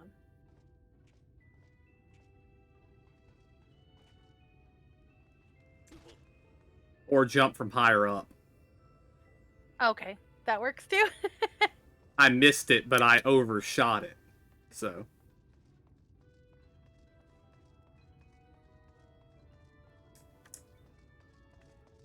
Did you look around? I did look around. It's not recognizing it. Oh, weird. You're looking at me. Don't look at me. Oops. Thanks. Alright, y'all's idea might be better. I keep overshooting it. But I'm stubborn, so I'm gonna try again. I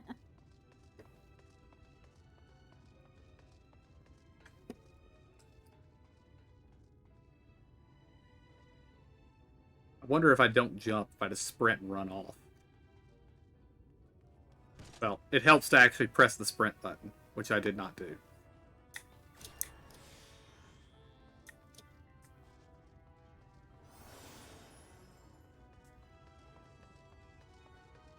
Nuts board? Yes, that's the hunts for this X pack. Do they always call it a nuts board though? No, that I do not know why, but in this X pack they've started using the currency for the hunts is nuts. Got it.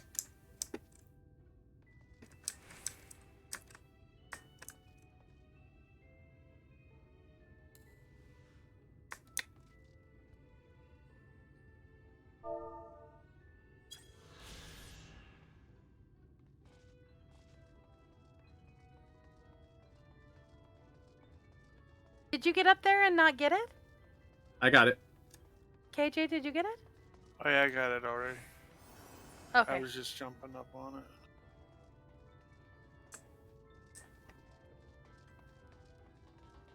But you still need to get me that one.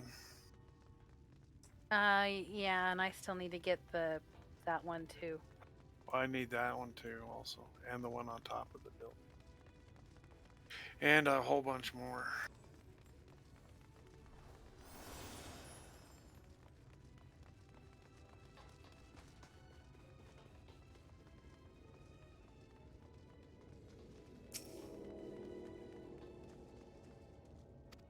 Alright, we don't have permission to use this one. Oh, that's funny. Bastards. Okay, now we go back downstairs and do the quest.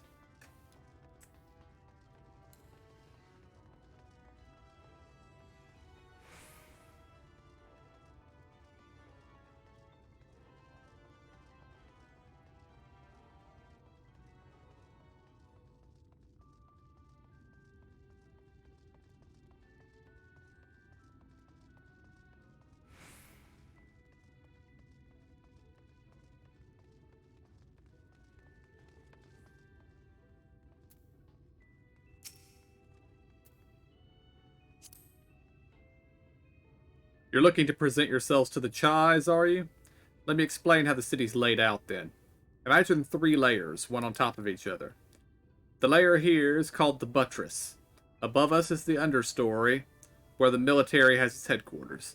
And above that, you've got the canopy, which is where the free citizens of Fulmore spend their days.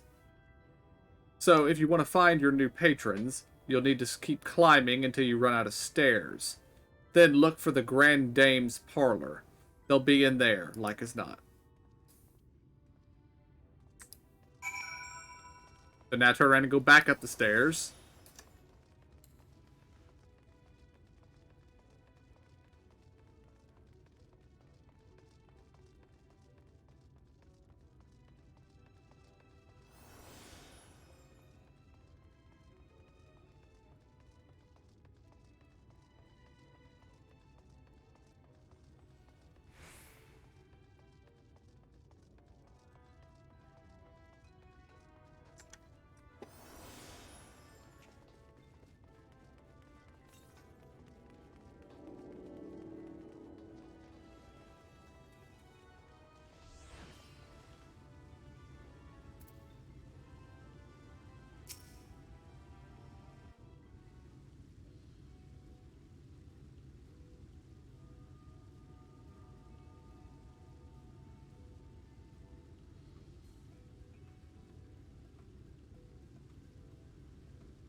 Oh, who's this then?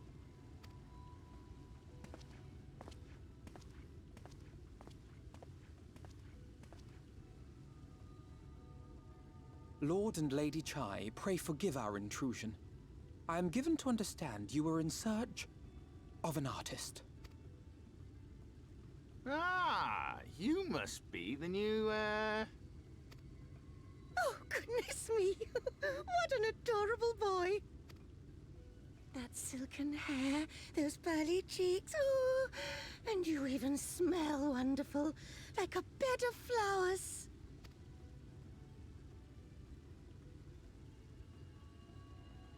I approve of this one, dearest. I am positive he'll paint us the most delightful pictures. Yes. Well, as long as he paints better than that talentless wretch we sent packing last week.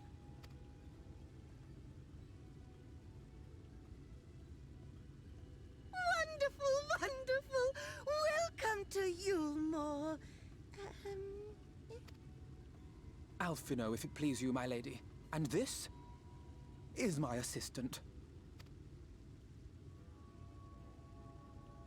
Your assistant? I've heard of folk bringing in family members, but this seems a bit irregular. Aren't you a little young to have a protege?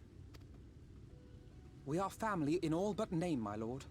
Though we share no blood, we have stood by each other through life's many challenges, resolved to prevail together or not at all. Of all people, 'tis he who best understands my work. With his unique insight guiding my hand, the art I create is sure to satisfy your expectations. Once the picture is begun, of course, I shall have no need of constant encouragement. And so I wondered, rather than him being in your way, might it then be permissible for my assistant to explore the city he has so longed to see? Out of gratitude for his priceless contribution to my art, I thought it only fair that I make this humble request on his behalf. Ooh, did you ever hear of such devotion? Of course your assistant must have his wish. He shall be free to roam to his heart's content. Isn't that right, darling? Oh, yes. Yes, of course, dearest. Quite right.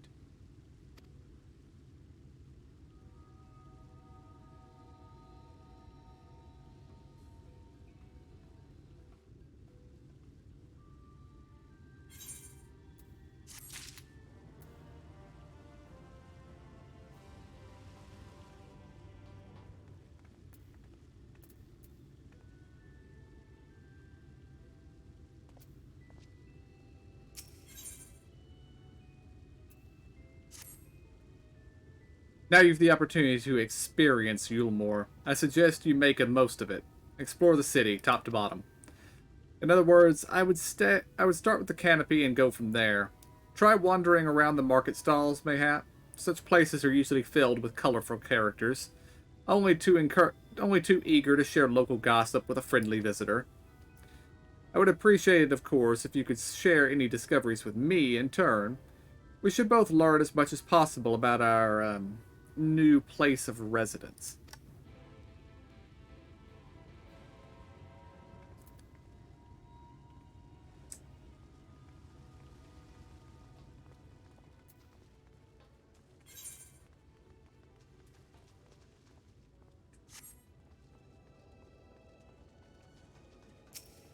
Nope, still not. I do note that there is a retainer bell here, though. Yeah. Oh, hello there. A fresh register, are we? You seem a little lost. Well, 'tis lovely to make your acquaintance. Speaking of acquaintances, you wouldn't happen to have run into my attendant on your wanderings, would you? Big, strong lad, long hair, tied back. He was escorting me on a shopping errand when I realized I'd dropped my handkerchief, and now I've been waiting here all alone while he's been off searching for it. I'm not terribly fond of being alone. If you do see him, I would be obliged if you could pass on this message. Forget the silly handkerchief and return to my side at once.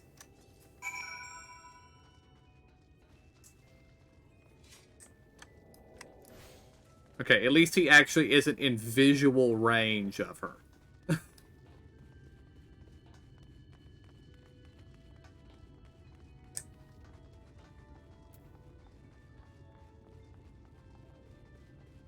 Oh, shit. You're not having a good day, son.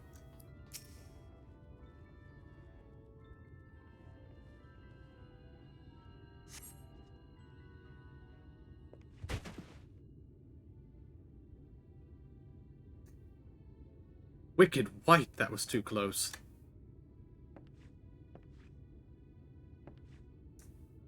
Thank you, friend. I don't know what I would have done if you hadn't come along. I was trying to rescue my lady's handkerchief, you see. The wind must have blown it over the edge, but luckily it caught on something. I thought if I could just stretch out far enough.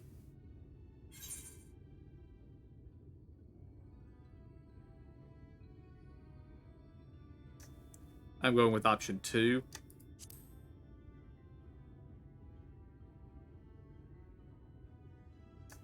She is my entire world. Without her, I am nothing.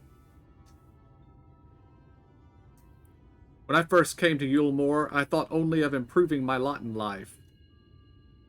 Does he not have eyes? But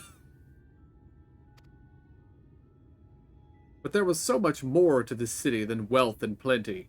There is no war here, no conflict. The residents all treat each other with warmth and respect.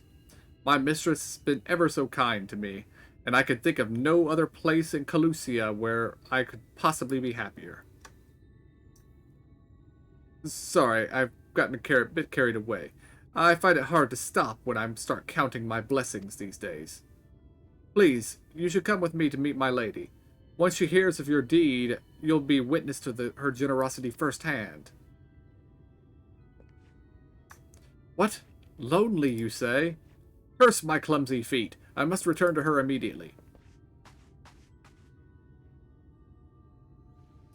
It looked like he was still closing his eyes.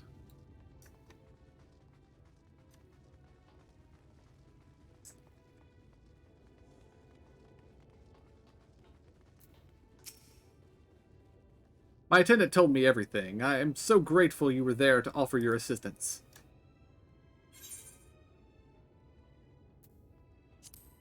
I went with option 2. As if he were a member of my own family. I could not live the wonderful life I lead without him. We free citizens owe the bonded our unending gratitude. Mayhap in another society, our different standing would breed prejudice or resentment, but in Yulemoor a most glorious measure is in place to avert such unpleasantness. Part of that measure requires that the free surrender their fortunes. Upon registration, all of our property, financial, intellectual, or otherwise, is given over to the city. In exchange, we are provided with ample funds and commodities to live a life of pampered luxury. Being liberated from the concern of earning coin has an almost miraculous effect on people's outlook. There are no rivals to compete against, only fellow residents with whom to enjoy our tranquil existence. Now, if you'll excuse me, I must see what the markets have to offer as a reward for the return of my handkerchief. Oh, and I've not forgotten you, of course, our courageous messenger turned rescuer.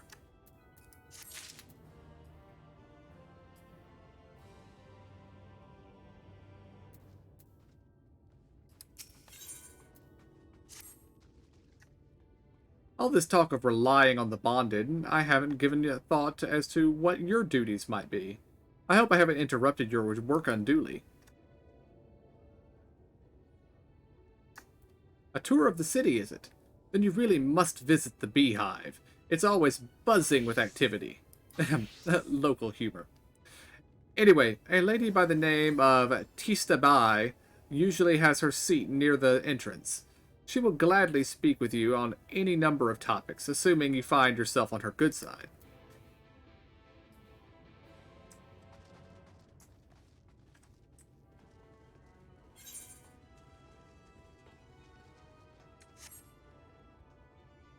Alright, do we want to continue or do we want to call it for the night?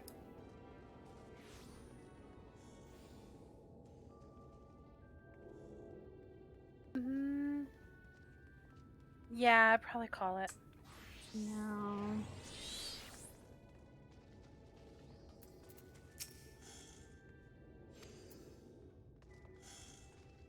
Haven't unlocked access to that yet, I guess. Alright, just 1 second. I'll wind down the stream. Alright, guys, we're going to call it here for the day. And tomorrow, we'll dive back into it. So until then, I want to thank y'all for joining me. Hope y'all enjoyed it. I'll see y'all next time. And have a good night.